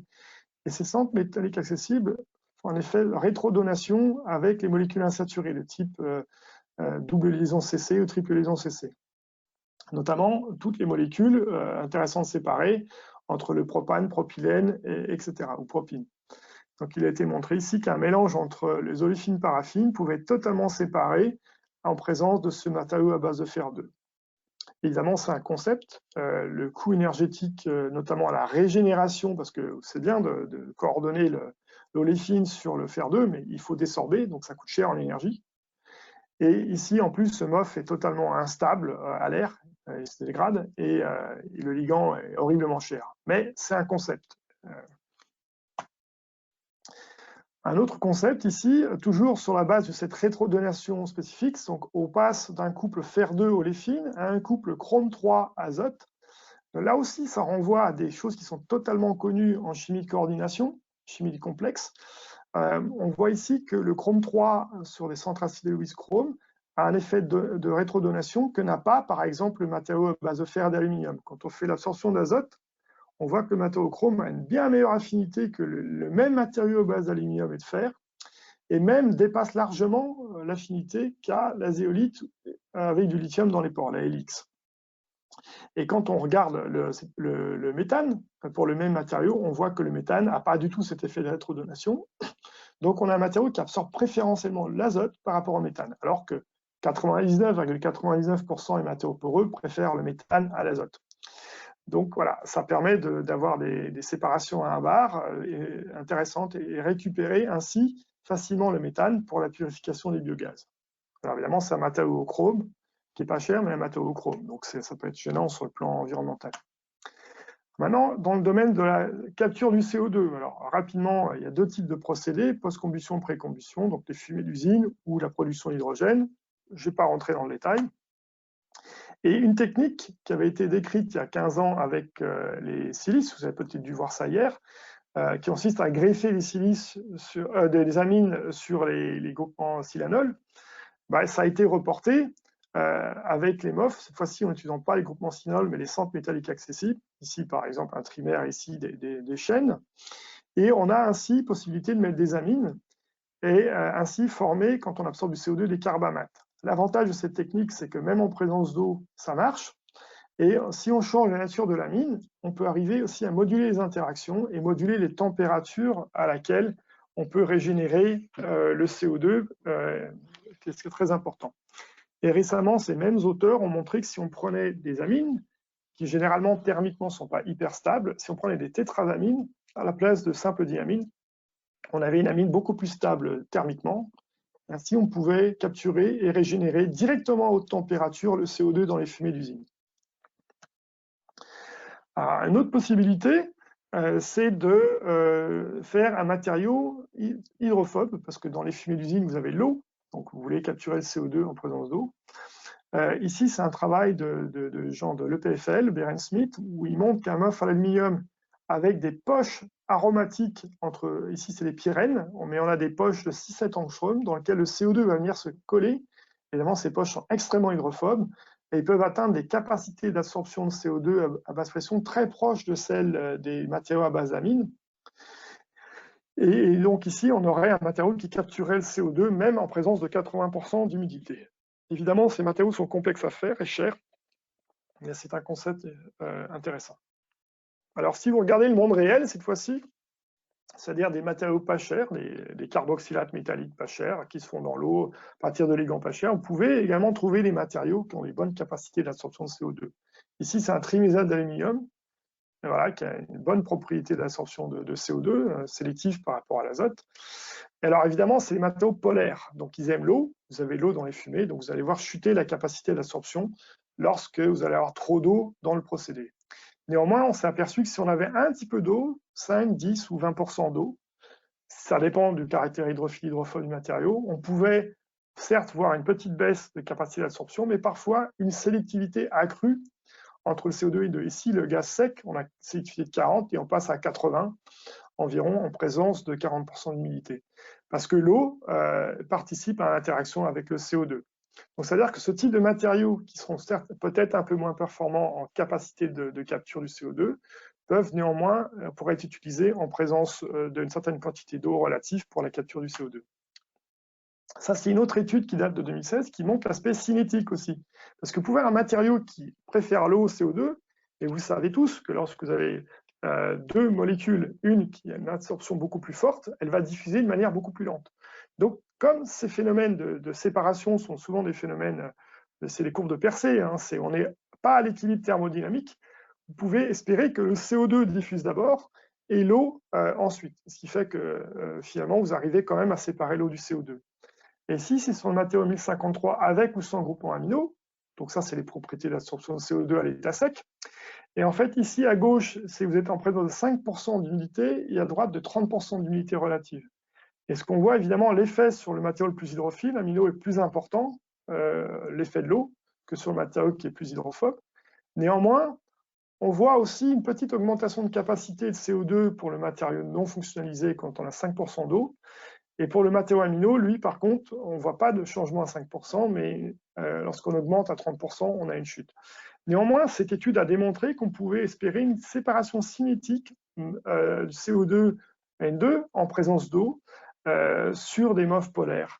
Et ça a été, disons, développé plus récemment à l'échelle semi-industrielle. C'est une étude qui a été rendue partiellement publique très récemment. Vous pouvez trouver ça sur Internet. C'est à partir d'un petit MOF qui s'appelle le CALF20, développé par les gens de Calgary, Shimizu. Donc, c'est un imidazolate de zinc polaire qui a les bonnes performances d'absorption de CO2 par rapport à l'eau, mais par rapport à N2, mais est relativement polaire. Ils ont développé ce procédé finalement où l'absorbant est en rotation permanente. C'est pour une cimenterie, évidemment. Vous avez la chaleur perdue de la vapeur qui est utilisée pour régénérer le matériau. Et vous avez le flux de gaz froid qui arrive, où le CO2 est capturé. Vous tournez votre matériau ensuite, qui va être régénéré avec la vapeur chaude. Et ils ont démontré la faisabilité de ce procédé à quelques kilos. Et là, il y a un projet, le CO2 Man Project 2025, qui propose de développer ça à l'échelle de, alors c'est pas précisé le tonnage, mais c'est à l'échelle vraiment industrielle, pour capturer une unité de capture totale de CO2 et de stockage apportant aux USA. Et alors, on y reviendra tout à l'heure, ils sont associés à un partenaire industriel, BASF. Et alors, le coût annoncé pour le matériau autour de 25-30 € par kilo, je ne sais pas à quelle échelle, ce qui fait qu'ils ont calculé que, vu le coût de taxe, le crédit de taxe du CO2, 35 € par tonne, ils arriveraient à faire ce procédé de capture faisable économiquement. Et, soi-disant, dans l'étude, le MOF serait changé après 2 ou 3 ans d'utilisation. Alors, au global, on a ces différentes stratégies, amine greffée, centre métallique accessible, petit port polaire, matériaux flexibles, avec avantages et inconvénients. Voilà, avec des limitations, stabilité à l'oxydation pour les amines, la régénération haute température, les centres métalliques accessibles, très forte sélectivité, mais dès qu'on a l'eau, ça ne marche plus. Ça coûte cher à régénérer. Les matériaux flexibles, il y a le problème de la mise en forme, est-ce qu'on va garder la flexibilité? Les matériaux polaires, la compétition avec l'eau. Évidemment, ça fait appel au chemical engineer et voilà. C'est pas si simple que décrit dans les articles, même publiés en Nature. Il faut que les ingénieurs s'investissent là-dedans et ils sont en train de le faire et c'est une très bonne nouvelle. Alors, ça, c'était les matériaux purs absorbants, mais vous pouvez faire aussi des membranes mixtes. polymère MOF, j'en ai parlé tout à l'heure. Donc, vous faites vos nanoparticules de MOF. Ici, c'est toujours le 1096. Vous mettez dans un polymère intéressant pour la séparation CO2 azote, le PBAX, et vous mettez entre 0 et 50% de MOF, et vous voyez que vous augmentez la perméabilité, ce qui est attendu, puisque vous créez des trous supplémentaires. Mais ce qui est intéressant, c'est que vous augmentez aussi la sélectivité. Vous avez un double bénéfice par rapport au polymère seul, sans parler de la tenue mécanique et du vieillissement qui peuvent être améliorés grâce à la présence de MOF. Alors, on peut aussi fabriquer ces membranes mixtes pour la désalinisation. Alors là, il vous faut un matériau qui est ultra stable sur le long terme à l'eau. Et c'est des procédés très grande échelle parce que vous avez toutes les membranes polymériques qui sont déjà mises en place. Donc, il faut convaincre les industriels. Néanmoins, il y a de plus en plus d'études, notamment avec le développement des MOF tétravalents très stables à l'eau, comme les JO66, où on arrive à faire, alors cette fois-ci, c'est plutôt des couches fines de MOF sur des membranes polymériques. Là, il faut faire des couches les plus petites possibles. Et là, les challenges, c'est la présence de défauts, la flexibilité des MOF et puis évidemment la stabilité à long terme. Alors, je vais parler d'autres applications potentielles, toujours liées à l'absorption. Donc ça, c'est ce qu'on appelle le transfert de chaleur ou la heat relocation en anglais. Bon, c'est simple, hein, ça se base sur l'absorption-désorption qui est exo-endothermique dans un poreux. Et vous pouvez utiliser la chaleur en excès, par exemple, du soleil, et l'hiver, vous pouvez utiliser l'humidité très importante de l'atmosphère de façon à régénérer le matériau. Et c'est un domaine qui s'est fortement développé dans le cas des MOF ces 5-10 dernières années pour finalement un grand nombre d'applications. Les pompes à chaleur, les systèmes de réfrigération, la déshumidification, la production d'eau fraîche. Donc, j'ai montré juste quelques exemples. Mais avant ça, un petit bilan, pourquoi les MOF sont, on va dire, potentiellement plus intéressants que les poreux inorganiques. Bon, par exemple, le gel de silice, capacité est faible. Hein. Ils ne sont pas chers, mais les capacités d'absorption est faible. Les éolites, capacité un peu plus élevée, mais ça demande des énergies de régénération, pour les éolites cationiques en tout cas, élevées. Les silico-aluminophosphates peuvent avoir des chaleurs de régénération plus faibles. Néanmoins, parfois, comme le SAPO34, on a des coûts importants liés à la présence de templates organiques sacrificielles. Et dans le cas des MOF, alors pas tous les MOF sont intéressants pour cette application, mais il y en a certains qui peuvent être pas chers du tout, mais surtout, c'est qu'on peut moduler facilement le caractère hydrophile-hydrophobe. Et avoir ces fameux isothermes en forme de S qui sont particulièrement intéressants parce que ça permet sur une petite gamme de pression partielle d'eau ou alors de température d'arriver à avoir une capacité de désorption très importante, la working capacity par exemple. Et ça permet aussi ces températures de régénération inférieures à 100 de pouvoir utiliser par exemple l'énergie perdue dans les procédés, les collecteurs solaires, voilà, dans une voiture, avoir par exemple la chaleur du radiateur, etc. Donc, quelques exemples de modularité des isothermes d'absorption d'eau. Je vous l'ai montré tout à l'heure, mais ici, ce n'est pas tellement la forme de l'isotherme, mais c'est plutôt la pression à laquelle on va désorber l'eau. Vous voyez ici qu'on passe entre 0,2 et 0,5 en P sur P0, donc en changeant la structure ou la taille des pores. Et donc, du coup, une des premières études qui a été décrite en 2012, c'était avec des MOF mésoporeux à base de fer et de chrome. On voit ici le 1100 et on voit ici la quantité d'eau absorbée entre les cycles d'absorption-désorption. Alors, la désorption, c'est à 70 degrés, donc c'est très bas, hein, l'absorption à température ambiante, et on voit que c'est stable sur une dizaine de cycles, mais plus tard, ça a été testé à des milliers de cycles sur ce même matériau, et il y a très très peu de déperdition. Donc, c'était une information très importante, parce qu'il y avait peu d'études à cette époque-là sur la stabilité hydrothermale longue durée des MOF, et cette étude-là a démontré qu'on pouvait avoir une régénération et une stabilité longue durée. Et on peut produire, ici c'était pour la production d'eau fraîche, 0,7 g d'eau par gramme de matériau, ce qui était en gros un facteur 2,5 par rapport aux matériaux inorganiques, et même en volume par volume, on était supérieur. Et il se trouve que ces matériaux en plus sont faciles à faire à relativement grande échelle. Par exemple, nous au laboratoire, on peut faire 400 grammes de matériaux de ce type haute qualité en une seule synthèse, sans quasiment d'étape d'activation. Et plus récemment, des ingénieurs ont recouvert des échangeurs de chaleur par une couche de 500 microns de ce MOF avec un liant. Et ils ont vu d'abord que ça absorbait l'eau 12 fois plus vite que la silice. Et quand on regarde ici les isothermes d'absorption, je ne sais pas si vous voyez, d'eau à 20 degrés et à 50 degrés, on voit qu'on change considérablement la capacité d'absorption. Et c'est exactement ce qui se passe si on a deux échangeurs, un qui fonctionne en condenseur et l'autre en évaporateur. Et en fait, on va utiliser l'un en absorption, l'autre en désorption, et on va rejeter l'accès de chaleur à l'extérieur. Et ils ont démontré que ça permettait de contrôler l'humidité et la température dans une pièce avec un gain énergétique de plus de 35% par rapport au système sans MOF. Ah, pardon. Alors, autre exemple, c'est un matériau à base d'aluminium et un ligand biosourcé, le furan dicarboxylate. Donc, c'est un matériau, ici, vous voyez l'isotherme d'absorption en rouge, qui absorbe à moins d'une pression partielle de 0,2. Donc, c'est presque comme une zéolite, mais pas tout à fait quand même. Et vous avez une bonne capacité d'absorption d'eau. C'est cyclable sur des dizaines de cycles, mais des collègues de l'Institut Fraunhofer en Allemagne ont testé ce matériau sur 2000 cycles. Ils ont vu moins de 2% de perte de capacité. Et ce côté hydrophile, en fait, il est lié au fait que vous avez des OH dans les chaînes inorganiques, mais aussi vous avez un furane et vous avez un petit oxygène ici, qui fait que ça rend le matériau plus hydrophile. Ce matériau, il peut être mis à l'échelle, 2 kg dans un réacteur de 30 litres en 24 heures, donc à des conditions concentrées, vous n'utilisez pas de sel corrosif, voilà. Et ensuite, une mise en forme classique par granulation avec de la gel colloïdal de silice. Ça vous permet d'avoir des billes millimétriques de ce matériau et uniquement 5% de perte de porosité, uniquement liée à la présence de l'ion. Ce matériau ensuite a été testé à l'échelle de 200 grammes dans un réacteur, un système ouvert.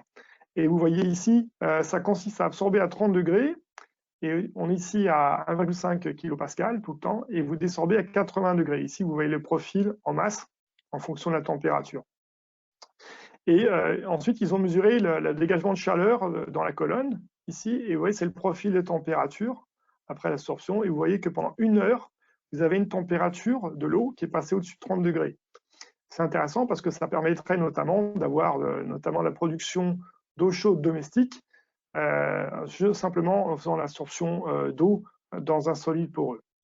Donc ici, ils ont calculé effectivement la densité énergétique. Alors c'est moins dense sur le plan énergétique que des sels métalliques, mais la grosse différence entre un MOF qui absorbe par physisorption et un sel qui réagit par chimisorption, c'est qu'un sel, sa cinétique d'absorption et d'absorption ne permet pas d'arriver à créer et régénérer un matériau sur l'échelle d'une heure. C'est plutôt pour ce qu'on appelle du solaire thermique et des stockages saisonniers, où là, on veut faire sur des jours, des semaines, ces cycles d'absorption et d'absorption. Et en plus, ces matériaux sont totalement stables dans le temps, alors que les sels métalliques ont tendance à se dégrader, à recristalliser, et connaissent plein de problèmes, effectivement, sur l'utilisation à long terme. Alors, une autre application qui a été beaucoup mise en avant par mes collègues de Berkeley aux États-Unis consiste j'ai parlé tout à l'heure de production d'eau fraîche. Donc, ils ont une start-up aux États-Unis et en fait, il consiste à utiliser différents types de matériaux MOF qui ont des positions de marche très différentes, de façon à pouvoir, quel que soit, enfin c'est ce qu'ils disent en tout cas, quel que soit le climat, donc l'humidité, température, variation saisonnière dans les différents endroits du monde, arriver à trouver un MOF qui va coller de façon à voir si on a un système qui est couplé par exemple à un panneau photovoltaïque, de façon à arriver à produire une grande quantité d'eau fraîche, pure, sur une journée, pour résoudre le problème de l'eau par exemple dans le monde. Alors, quelques exemples en catalyse aussi. Donc, on capture le CO2 et évidemment, beaucoup de gens s'intéressent à la valorisation du CO2. Donc ici, c'est un petit bilan du CO2 et son utilisation. Donc, tout d'abord, acide formique jusqu'au méthane, production de méthanol, mais également intermédiaire pour fabriquer les carburants synthétiques, faire la chimie organique, etc. Donc, il y a tout un tas de procédés, de l'hydrogénation jusqu'à la thermochimie. Et les MOF ayant de bonnes propriétés, ça c'est fait à partir d'oxydes en général ou de catalyseurs organométalliques, non poreux, mais les MOF ont commencé à être étudiés pour la valorisation du CO2. Donc soit on va faire la photoréduction, donc le MOF servait de photocatalyseur ou de co-catalyseur, ou immobiliser un catalyseur dans ses pores. Et ici c'est un exemple avec un MOF à base de porphyrine pour utiliser donc la formation de formate, pardon. Ici, c'est un procédé électrochimique. Vous avez encore votre matériau à base de porphyrine. L'aluminium des chaînes servant juste à immobiliser le ligand porphyrine. Donc, c'est un ligand actif sur le plan redox. Et vous avez l'électroréduction de CO2 en CO. Ici, c'est l'hydrogénation du CO2. Donc, vous immobilisez des nanoparticules de cuivre dans les cristaux de MOF. Vous pouvez voir ici les petits points noirs, ici. Et ça permet de réduire le CO2 en méthanol. Ici, c'est un autre exemple où c'est des nanoparticules mixtes, cuivre, zinc, oxyde de zinc, qui sont dans les pores, alors qu'ici, on ne sait pas trop où ils sont situés, dans les pores, mais peut-être accrochés sur les centres métalliques du MOF. Et ainsi pour la même réaction. Donc ça, c'est évidemment prometteur, parce que la hydrogénation, ça se produit à haute température et pression, et l'idée, c'est en confinant le CO2 dans le MOF, d'arriver à faire baisser la température et la pression. Après, la production de méthanol et pas seulement la réduction du CO2 n'est pas seulement la seule chose qui est étudiée en catalyse liée à l'absorption et à la catalyse dans les MOF. Il y a aussi la production d'hydrogène. Donc il y a le water splitting, mais il y a aussi par exemple la production d'acide formique. L'acide formique, c'est en termes de densité énergétique, c'est très intéressant et on peut arriver assez facilement à maîtriser son stockage. Donc ici, c'est un exemple d'un matériau mésoporeux à base de zirconium qui a été reporté l'année dernière. Et il a la particularité d'avoir des ligands isophthaliques qui sont fonctionnalisables. On peut mettre notamment des ligands pyrazole qui ne sont pas connectés au métal, qui sont libres. Et qu'est-ce qu'on fait derrière? C'est qu'on utilise ces ligands pyrazole de façon à immobiliser des nanoparticules de palladium de petite dimension. Et ici, on voit qu'on a des performances, alors c'est dans l'eau, cette réaction à 60 degrés, à partir d'acide formique et de formate. Et on voit qu'on a avec les matériaux mésoporeux ici, on a des performances et stabilité largement supérieures même à celles des matériaux mésoporeux les plus stables reportés ce jour à base de chrome, mais aussi d'autres MOF à base de zirconium ou même un charbon actif de référence, le mésocarbone. Alors évidemment, il y a plein d'autres applications avec les MOF. Je ne pourrais pas en parler aujourd'hui, faute de temps. Alexandre Greffe parlera de la santé, mais aussi des choses liées à l'énergie, la conduction protonique, les batteries, l'électrocatalyse de photovoltaïque. Dans le domaine environnemental, il y a tout ce qui est capteur, la dépollution, aussi la désalination. Et dans le domaine de la santé, bien sûr, en dehors du drug delivery, il y a les biosensors, l'imagerie, la cosmétique, le wounding, etc. Et j'en oublie certainement beaucoup. Alors, au niveau industriel, donner quelques petites idées sur ce qui se passe au niveau des MOF. Alors, tout d'abord, avant d'aller voir les partenaires industriels, il faut qu'il y ait des chemical engineers qui essayent de monter à l'échelle, on va dire en dessous de la tonne, mais quelques centaines de kilos. Donc, on voit qu'au laboratoire, on a au maximum des réacteurs de 30 litres. Ici, on peut aller de 50 jusqu'à 2000 litres. Et c'est des réacteurs qui peuvent être soit effectivement en verre, soit quand on travaille sous pression en alliage, la Stoloï-C par exemple, ça résiste à haute pression et à la corrosion. Et si c'est l'exemple du 1100, les collègues du CRIT en Corée, ils ont fait 200 kg du 1100 en une seule fois. Et évidemment, on ne peut plus filtrer de manière classique. Ici, c'est une série de filtres en parallèle. Là, ils récupèrent dans des fûts des centaines de kilogrammes de poudre.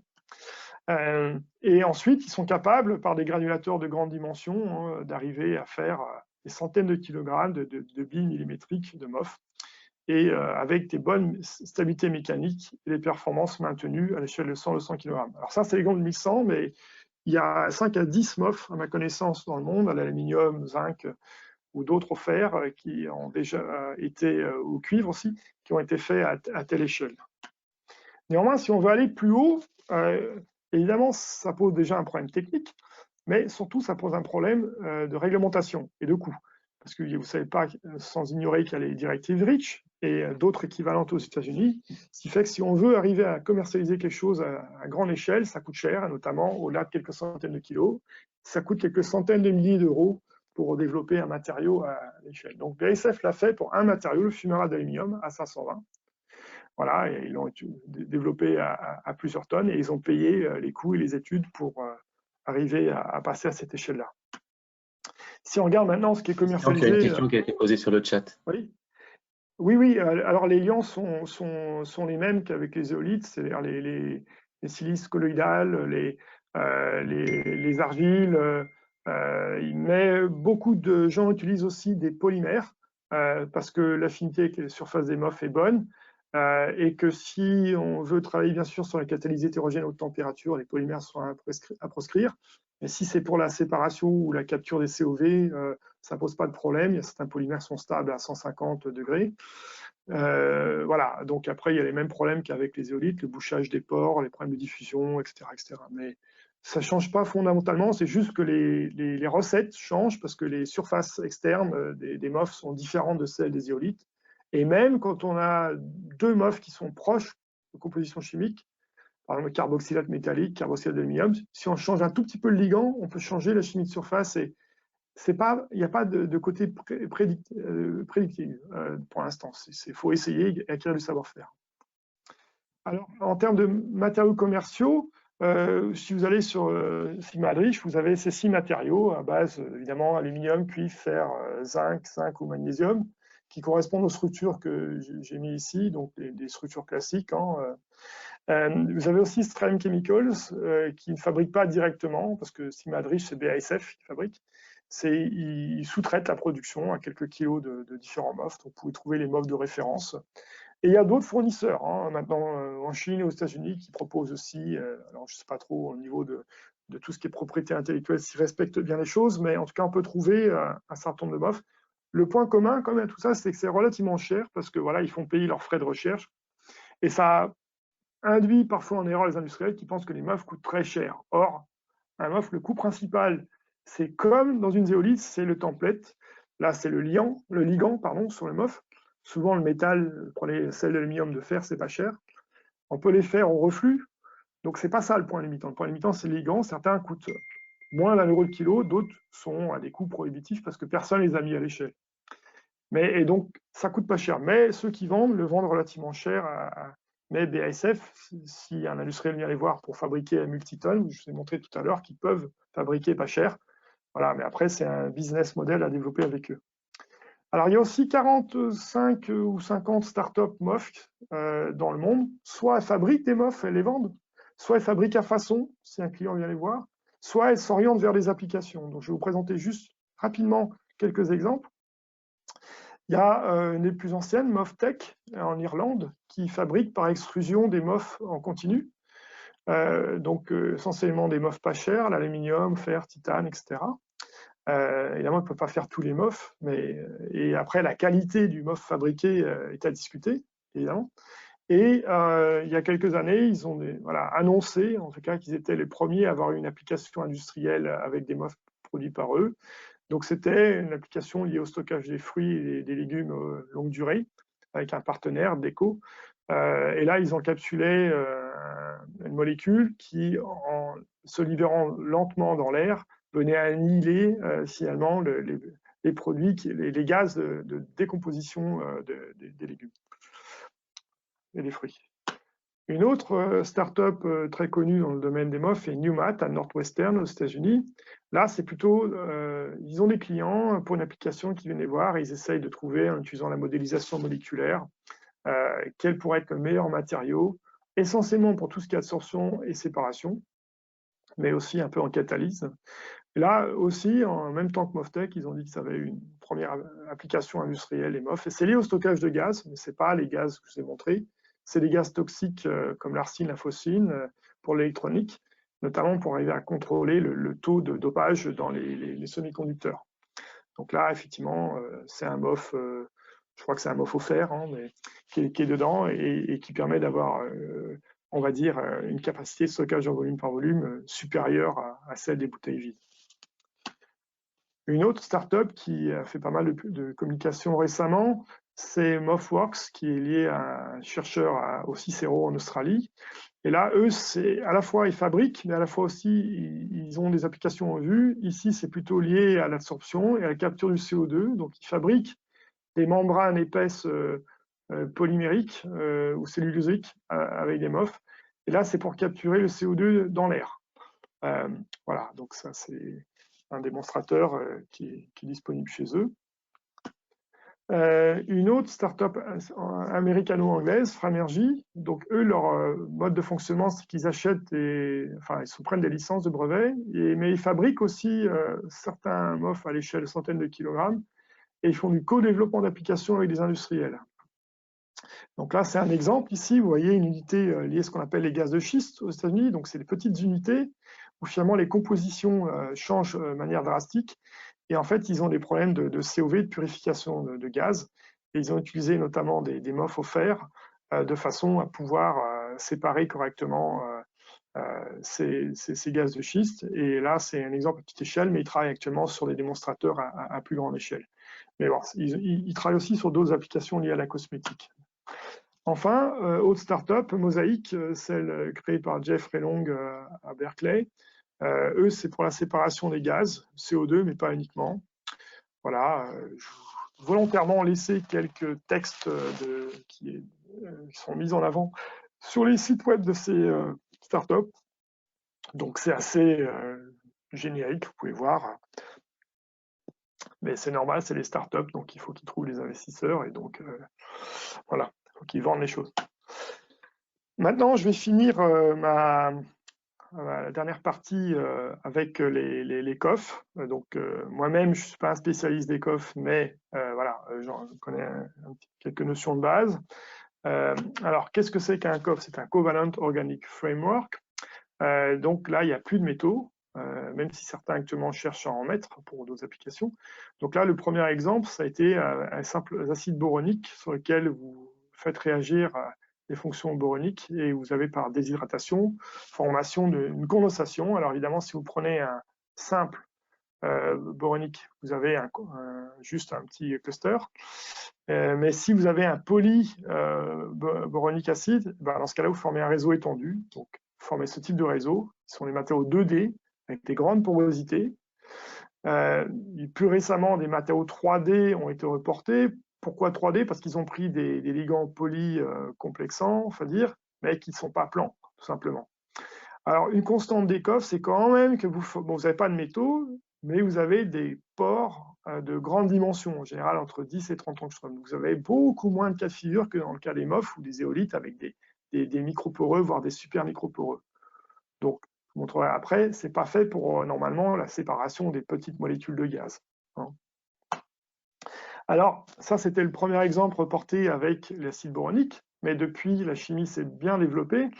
Et finalement, ici, vous avez une seule molécule qui se condense avec elle-même, mais ici, vous voyez que vous avez deux. Vous avez un aldéhyde avec une diamine. Ici, vous avez un diboronique avec un polycatéchol. Et vous avez donc différents types de réactions. Ici, c'est une trimérisation acide boronique. Ici, c'est une condensation d'une base de chiffre. Ici, c'est une formation de l'ester boronique. Et ici, c'est une trimérisation du nitrile qui est faite en faisant réagir des nitriles à haute température avec ZnCl2. Et en fait, chacun de ces systèmes a ses avantages et inconvénients en termes de porosité, en termes de stabilité chimique, en termes de coût, et voilà, en termes de versatilité aussi de réaction. Et on va en discuter quelques-uns de ces points maintenant. Donc ici, c'est pour vous montrer aussi que comme dans le cas des MOF, vous touchez à la chimie organique et vous avez une vaste librairie de ligands disponibles. Ici, c'est non exhaustif, bien sûr. Vous voyez ici les boroniques, les catéchols, l'acétonique, il y en a beaucoup. Et même dans les amines et les aldéhydes, ici, il n'y en a que quelques-uns, mais c'est très large. Donc les combinaisons sont aussi immenses. Le nombre de COF potentiels est je ne dirais pas incommensurable, mais quasi infini, d'après moi. Et l'autre avantage des MOF, c'est que vous avez des syntons de base organique qui sont rigides. Et donc, du coup, avec des géométries différentes, vous pouvez appliquer les mêmes principes de construction qu'avec les MOF, c'est-à-dire que si vous prenez, par exemple, deux syntons organiques qui ont des géométries, des connectivités différentes, ici C3 et l'autre C2, vous formez un hexagonal, mais si vous formez deux topologies C3, vous formez un autre hexagonal d'un autre type, et C4, C2, vous faites un tétragonal, etc. Donc en fait, on a quasiment les mêmes types de combinaisons de nodes. Alors peut-être un peu moins riches parce que les connectivités ici sont relativement limitées. Vous voyez que vous allez entre 2 et 4, alors que sur les MOF, il y a des briques à connectivité 16, voire au-delà, et tous les mélanges possibles. Ce qui fait qu'en termes de connectivité, à mon avis, en termes de types structuraux, les MOF sont beaucoup plus larges que les COF. Néanmoins, voilà, c'est possible d'appliquer les principes de construction dans les coffres également. Alors, ces coffres, je vous ai dit tout à l'heure que les tailles de pores étaient plus grandes. Oui, tout à fait. Vous voyez que les volumes poreux ici sont typiques de l'ordre d'un MOF de base, autour de, vous avez 300 cm3 STP. Par contre, quand on pense en composés organiques, on pense à hydrophobicité.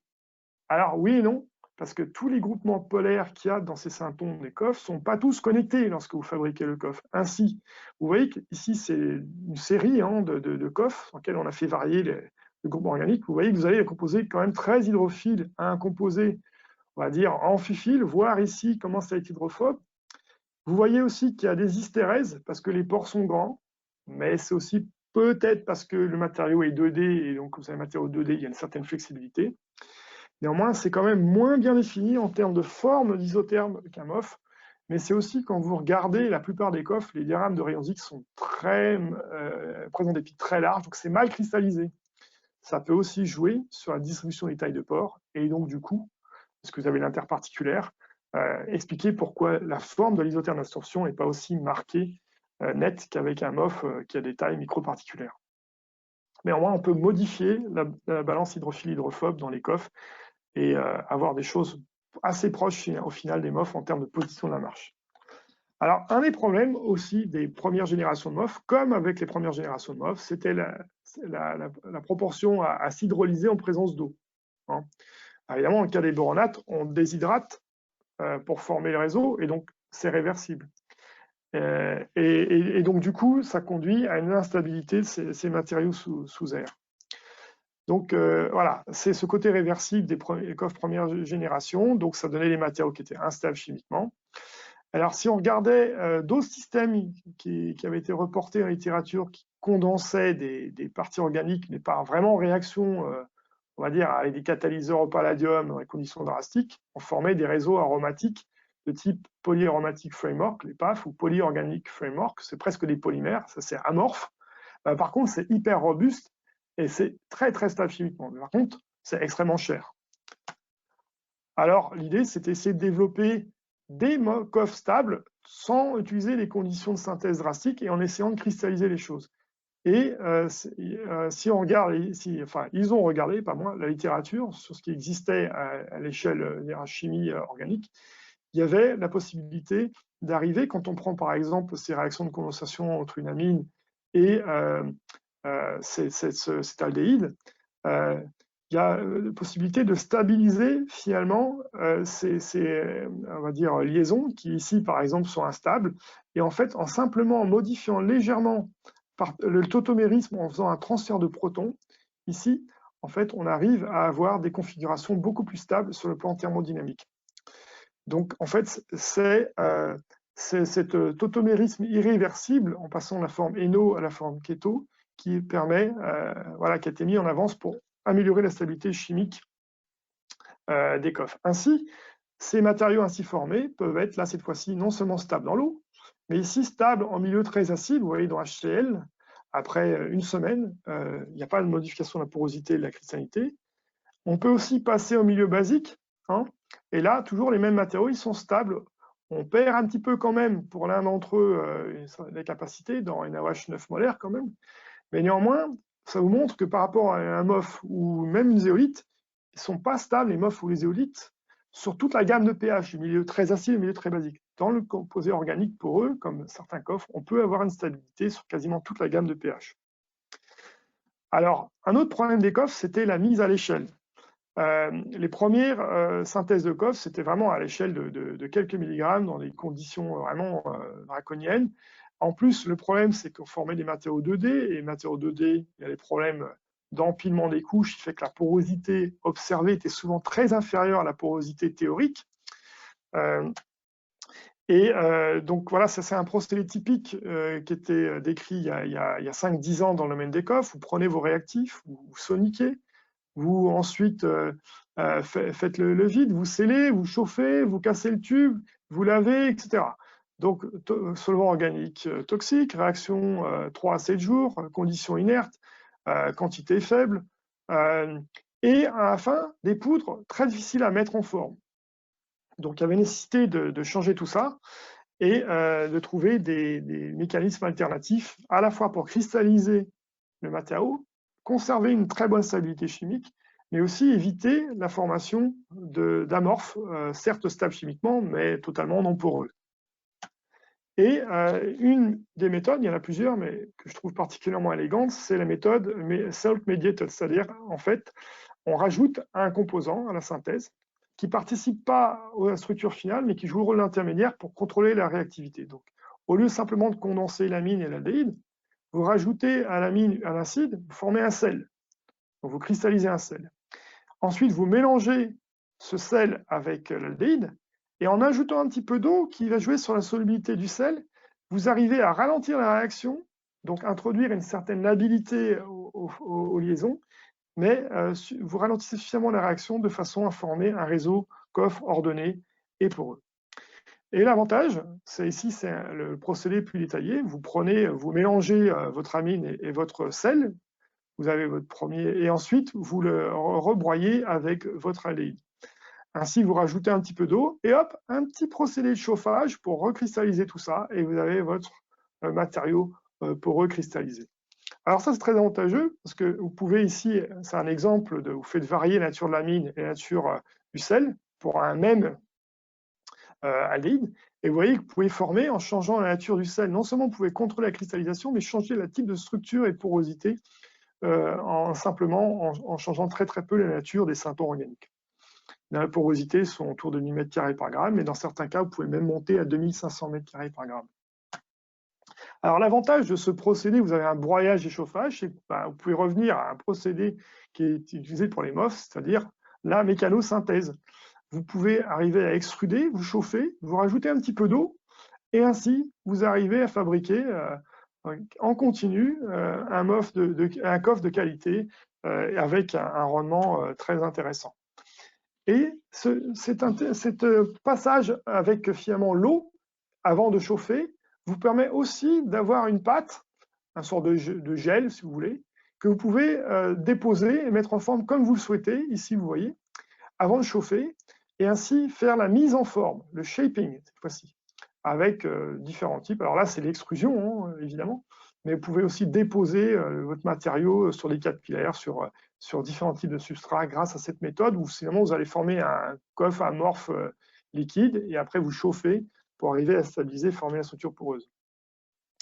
Alors en termes d'application, les coffres sont des matériaux organiques, évidemment poreux. Ça sert évidemment à différentes applications, stockage, séparation, applications électrochimiques, conduction protonique, etc. Donc on va dire que beaucoup d'applications sont les mêmes que celles des MOF ou des éolites.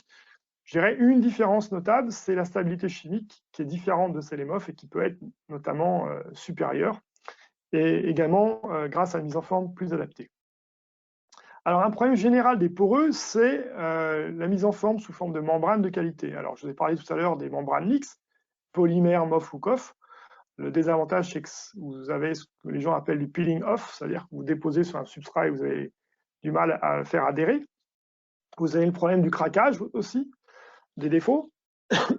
Et donc l'idéal, c'est d'avoir une membrane de qualité, ici, où vous allez pouvoir avoir une séparation, parce que vous n'avez pas de défaut, une séparation à 100%. Et avec aussi une bonne perméabilité.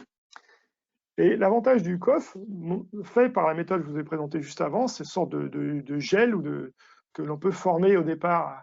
Ça vous permet de faire finalement des films minces, self-supportés, de COF. Ici, c'est 3 COF qui ont fait varier le synthon organique. Vous voyez qu'on arrive à former des films minces sur des surfaces relativement grandes.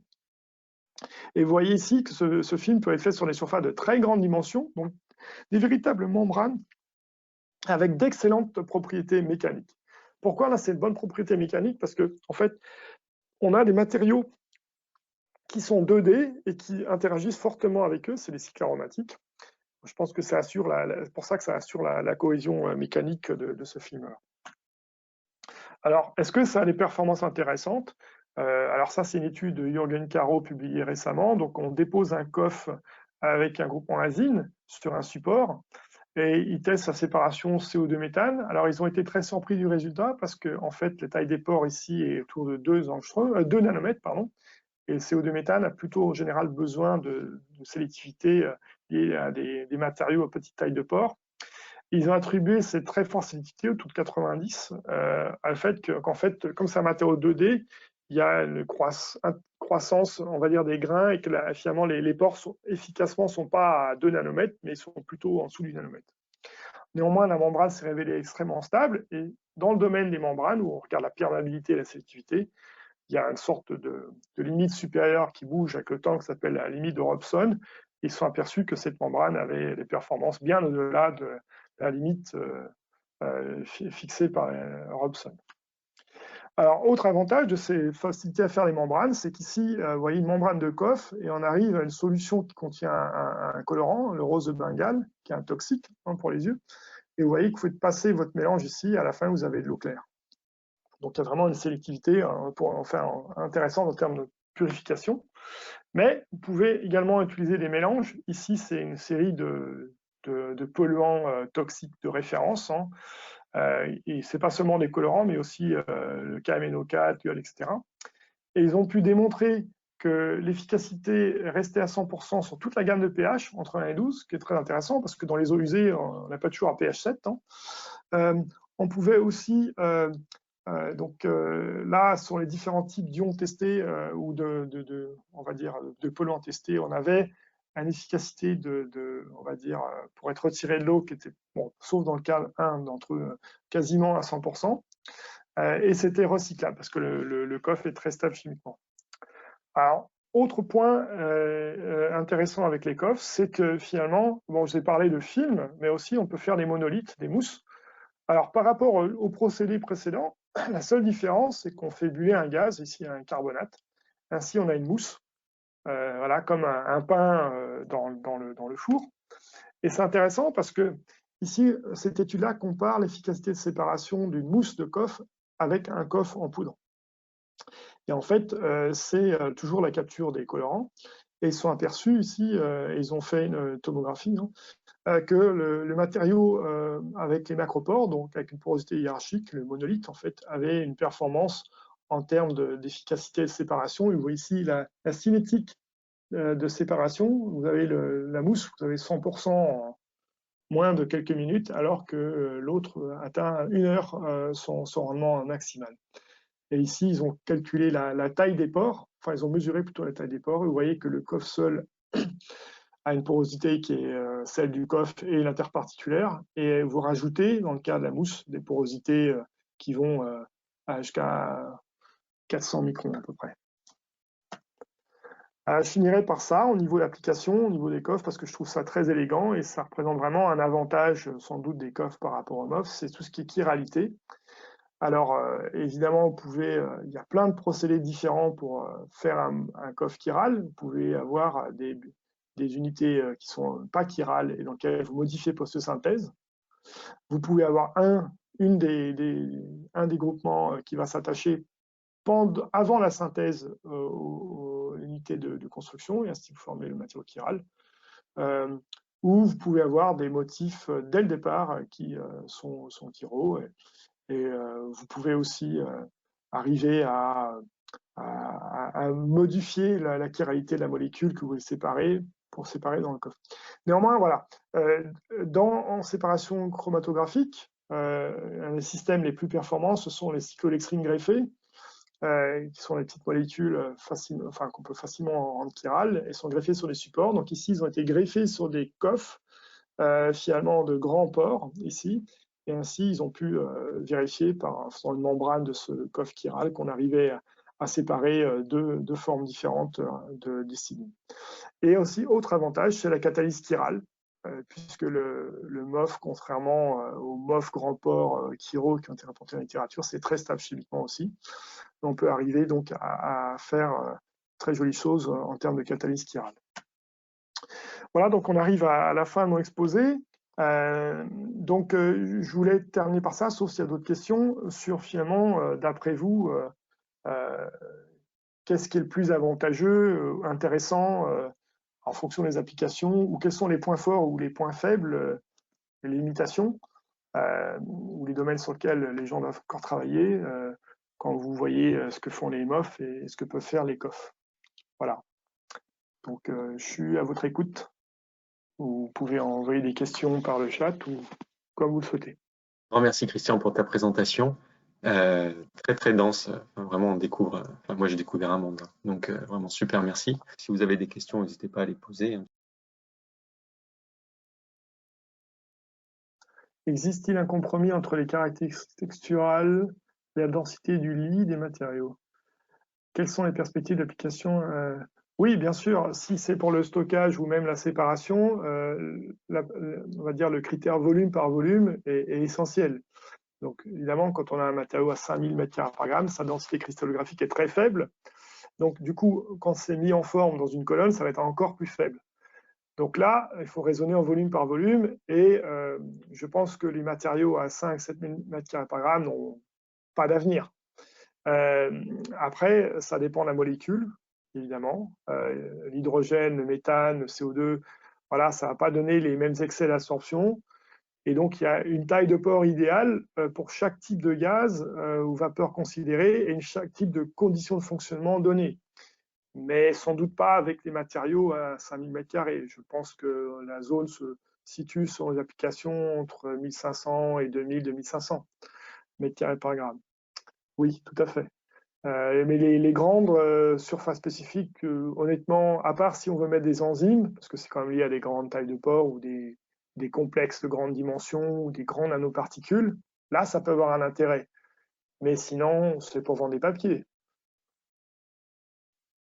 Enfin, c'est mon point de vue. Pour les MOF, quelle technique utilisez-vous pour analyser la coabsorption au CO2? C'est enfin, on va dire, il y a les détecteurs classiques des GC, par exemple pour le CO2. Pour l'eau, alors ça, je sais pas. Nous, ouais, alors après, ça dépend si on est gravimétrique aussi ou volumétrique, mais encore pur, mais en mélange, oui, c'est en tout cas quand il y a un mélange de gaz, c'est par. Comment distingue-t-on la limite entre COF, où on intègre les métaux, et MOF? Oui, je dirais que le problème de ces.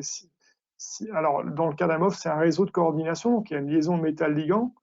Alors, c'est vrai que là, si on met un métal sur un COF, il va être mis quelque part sur un groupement fonctionnel, mais il ne va pas participer à la construction du réseau. C'est un peu comme si on greffe un groupement organique sur le ligand d'un MOF, finalement. C'est la fonctionnalisation inverse. Donc, pour moi, c'est assez distinct.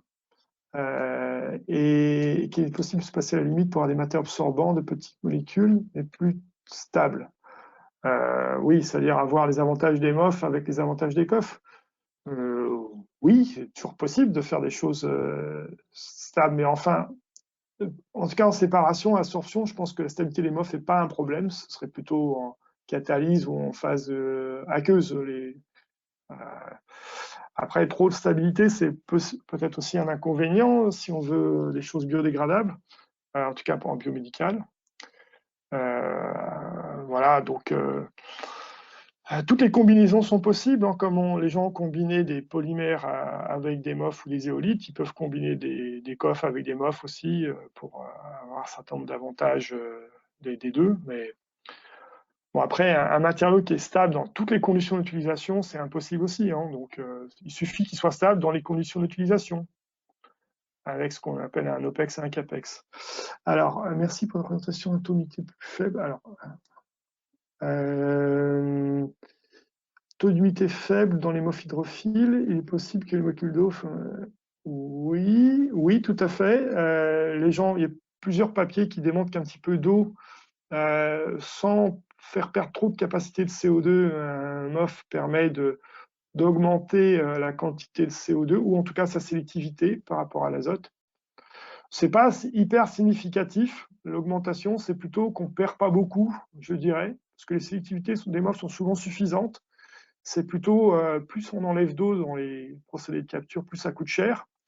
Donc c'est plutôt éviter de mettre trop de prix pour enlever l'eau. Après, comme je disais, on peut jouer sur les aspects cinétiques pour séparer l'eau du CO2. Apparemment, ça a l'air de marcher pas mal. ce qui évite de s'embêter à faire quelque chose de trop. Parce que quand on fait un MOF trop hydrophobe, il ne va plus, sauf dans les cas très particuliers, absorber le CO2. Donc, et puis les amines, ça n'a pas peur de l'eau, mais par contre, ça a des problèmes de stabilité à l'oxydation, de coups, de corrosion. Donc, après, c'est difficile de prédire ce qui se passera dans le procédé réel, où il y a tellement de paramètres qui rentrent en jeu. Alors moi, j'avais une question, Christian, s'il te plaît. Oui, oui. Tu as une telle zoologie, comment est-ce qu'en pratique, tu choisis? Comment est-ce que enfin, si tu as une Oui, application, comment est-ce que tu oui. fais pour choisir Alors, le bon MOF ou le bon coff? Alors, il y a plusieurs approches. Il y a l'approche très pratique, on sait quelles sont les quantités de matériaux, le coût tolérable, etc. pour une application donnée, et on va se dire, je m'affranchis de tous les matériaux qui sont infaisables, qui sont instables ou qui coûtent trop cher. Voilà. Donc, du coup, la librairie de MOF ou de COF disponible, elle chute. Hein. Elle est beaucoup plus faible, c'est limite à quelques dizaines de candidats, on va dire. Après, si tu sais ta séparation ou ta réaction de catalyse, tu as une idée un peu de la composition, la taille des pores, donc ça permet de faire un deuxième ciblage. Après, tu as l'autre approche qui consiste à utiliser, j'en ai pas parlé, c'est vrai aujourd'hui, je suis pas un spécialiste de modélisation, mais il y a tout ce qui est utilisation des bases de données et on va dire, les méthodes prédictives, on va dire, ils vont modéliser les propriétés d'absorption par exemple, pour le stockage de gaz de dizaines de milliers de MOF, et ils vont identifier un certain nombre de candidats qui, a priori, sont les meilleurs. Ça peut marcher pour les gaz simples, hydrogène, méthane. CO2, c'est déjà plus compliqué parce que le type d'interaction possible avec une charpente est plus complexe. Et si on passe à la séparation, ça devient encore plus compliqué parce qu'il y a des phénomènes anthropiques qui rentrent en jeu, il y a les interactions entre les différentes molécules qu'on veut séparer, il y a la flexibilité du réseau. Et là, c'est un peu une boîte noire. Évidemment, a posteriori, dans les grands papiers, les gens ont toujours tout compris, mais en général, ils font ça a posteriori, en séparation en tout cas. En stockage, moins. Ensuite, il y a le machine learning.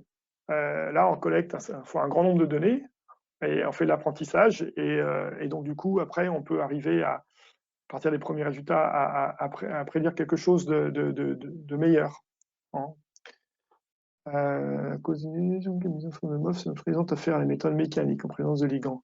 Comment avez-vous pour les mettre en forme? Alors, pour les mettre en forme, on fait la granulation-extrusion, des recettes assez proches de ce qui existe avec les éolites, avec des argiles, des silices, des polymères. Et c'est souvent essai-erreur. On teste la porosité n'est pas bouchée, si la stabilité mécanique est bonne. On fait des recuits aussi. Donc, mais on est arrivé, en tout cas avec ce que me disent mes collègues aussi, ce qu'il y a dans la publication, en général, à pas trop perdre en porosité. Mais donc, je dirais qu'on y arrive, on ne perd pas trop, tout en ayant une stabilité mécanique minimale. Alors évidemment, si vous choisissez un MOF à grand port, la stabilité mécanique va être plus faible, il faut faire plus attention. Mais pour le CO2, ce ne sont pas les MOF à grand port qui vont être utilisés, sauf si vous greffez une amine. Par contre, si vous prenez un MOF flexible, pour le mettre en forme, vous avez un problème, parce que vous allez mettre un liant rigide, souvent, à la surface d'un MOF flexible, et ça a été démontré que ça peut modifier la flexibilité du MOF. Donc là, il faut peut-être prendre des liants organiques, flexibles. Et là, c'est une autre thématique. Après, voilà, on peut faire des membranes, sinon, les membranes déposées. Voilà. Mais pour la capture de CO2, je dirais que les gens s'orientent plutôt vers la mise en forme sous forme de billes que les membranes. Est-ce que la diffraction dynamique pour la stabilité chimie du MOF? Oui, enfin, c'est indispensable parce que les MOF sont cristallisés, mais après on utilise d'autres techniques, la porosimétrie, oui, mais ça ne suffit pas. Ce qu'on fait en général, on fait la microscopie, le balayage, pour voir si les particules, la forme et la taille a changé. On peut regarder en solution, si on est en solution, s'il y a du ligand qui est libéré par UV, phase liquide, ou par HPLC. C'est plus compliqué, l'HPLC, il faut une méthode, mais c'est faisable. RMN liquide aussi. Ou du solide aussi, pour voir si le solide n'a pas des défauts suite à l'exposition à une contrainte. Après, un des gros avantages des coffres, effectivement, c'est cette mise en forme. On passe par une étape liquide et on peut ensuite sans doute pour les coffres 2D, arriver à des membranes de qualité. Ça, c'est un gros avantage, la processabilité, clairement. On a un peu presque les avantages d'un polymère, mais avec une porosité plus contrôlée, parce que vous avez aussi des polymères poreux, tout un tas de polymères poreux qui ont été reportés dans la littérature. Mais les polymères ont des inconvénients, notamment en ce qui concerne le vieillissement, pour ces séparations. Vous allez progressivement perdre la sélectivité ou perdre la perméabilité avec le temps. Les coffres sont plus rigides, la porosité est plus ordonnée que les polymères poreux. La flexibilité des MOF ne les rend pas-t-elle plus intéressants? Alors, je dirais pas plus intéressants, ça offre de nouvelles possibilités. Tout à fait, parce que ça permet d'avoir un stimuli supplémentaire lors d'une séparation ou autre, ou même si on veut sur un capteur, on imagine qu'un matériau va gonfler en présence sélectivement d'une molécule, et si on a un capteur qui est sensible mécaniquement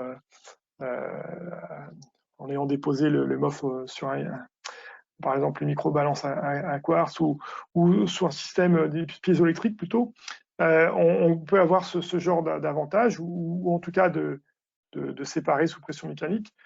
Ensuite, le problème qu'on peut avoir dans la flexibilité d'un MOF, la plupart des études se portent sur un corps pur, mais quand on est en mélange, s'il y a une molécule qui ouvre les pores, la deuxième va s'engouffrer. Donc, c'est pour ça qu'il y a, à mon avis, en séparation, c'est pas forcément quelque chose d'aussi évident qu'en capture sélective ou en absorption ou en stockage. Ensuite, voilà, ça peut être utilisé pour d'autres choses. Il y a des gens qui prennent des composites avec des MOF flexibles et ils mettent des noirs de carbone. Et quand le MOF gonfle, ça fait changer la percolation du carbone et on a un courant électrique qui passe. Disons que ça offre des outils nouveaux et c'est toujours beaucoup d'études fondamentales qui essayent de découvrir des choses un peu inhabituelles avec des matériaux flexibles. Mais c'est quand même encore très au stade de la recherche fondamentale. Alors aussi, pour un petit point, les coffres jusqu'à présent étaient souvent plutôt des matériaux mal cristallisés, mais maintenant il y a des articles qui sortent de plus en plus. On arrive à trouver les méthodes pour faire des cristaux de coffres. Voilà, donc c'est très intéressant. Bon, présentation, c'est impossible de déterminer un changement de degré d'oxydation par DRX. Non, non, pas par DRX. Spectroscopie UV, par exemple, ou le magnétisme, c'est un peu plus compliqué, mais ne serait-ce que la couleur. Après, la technique de choix, pour moi, ça va être, si on a des centres métalliques accessibles, c'est la spectroscopie infrarouge in situ. Sinon, ça peut être, si on a le cas du fer, la spectroscopie Mosbauer. Enfin, ça peut être un EXAF aussi. Donc là, il y a plein de techniques, mais la plus simple, c'est sans doute l'UV. Même si c'est qualitatif. Alors, comme application, le greffage du molécule dans les MOF se fait par liaison covalente. Oui, beaucoup de réactions peuvent se faire par liaison covalente, par exemple sur un groupement amino libre dans les pores, mais c'est pas uniquement. Ça peut être quand on colle une molécule sur un centre métallique, c'est pas une liaison covalente, c'est une liaison dative. Donc, je dirais qu'il peut y avoir les deux. On peut aussi coller un contre-ion. Si on charge la surface du MOF, on peut avoir sous forme d'une paire d'ions. Donc, c'est pas forcément covalent. Est-ce qu'il y a des études sur la toxicité des MOF? Oui. Pour les applications biomédicales, notamment. Alors, la majorité des études, c'est la culture cellulaire, avec des MOF au zinc, au fer, au zirconium, et même plus récemment, j'en ai vu à base de vanadium, comme quoi. Ça dépend vraiment de la toxicité et de la dégradabilité. Donc, on peut avoir des matériaux toxiques qui ne se dégradent pas, comme les matériaux au chrome, mais que personne ne pensera à injecter dans le sang, parce que le chrome 3, certes, il est inerte, mais il peut devenir chrome 6, qui est très toxique. Il y a très peu d'études, par contre, in vivo, dans les animaux, sur le devenir des MOF et comment le métal, le ligand sont éliminés ou recyclés, les effets sur les paramètres sériques, sur l'histologie. On en a fait, nous, sur l'étude de matériaux fer, sur plusieurs matériaux fer in vivo, et là, on n'a vu aucun signe de toxicité parce que les ligands étaient excrétés par les urines et le fer était recyclé par l'organisme. Mais oui, les MOF sont en général biodégradables. Néanmoins, tout est une question de fréquence d'administration et de mode d'administration et de dose par voie orale. C'est bien plus tolérable de prendre des matières à base de titane, aluminium, fer, ce qu'on veut, que par voie intraveineuse. Intraveineuse, c'est plus direct. Par voie orale, l'essentiel est éliminé, sans rentrer dans le sang. Donc il y a quelques études, il y a plusieurs des dizaines d'études de toxicité in vitro, mais in vivo, il y en a très peu. Un grand merci, Christian, pour ce cours. Très bien. Ben, merci à tous.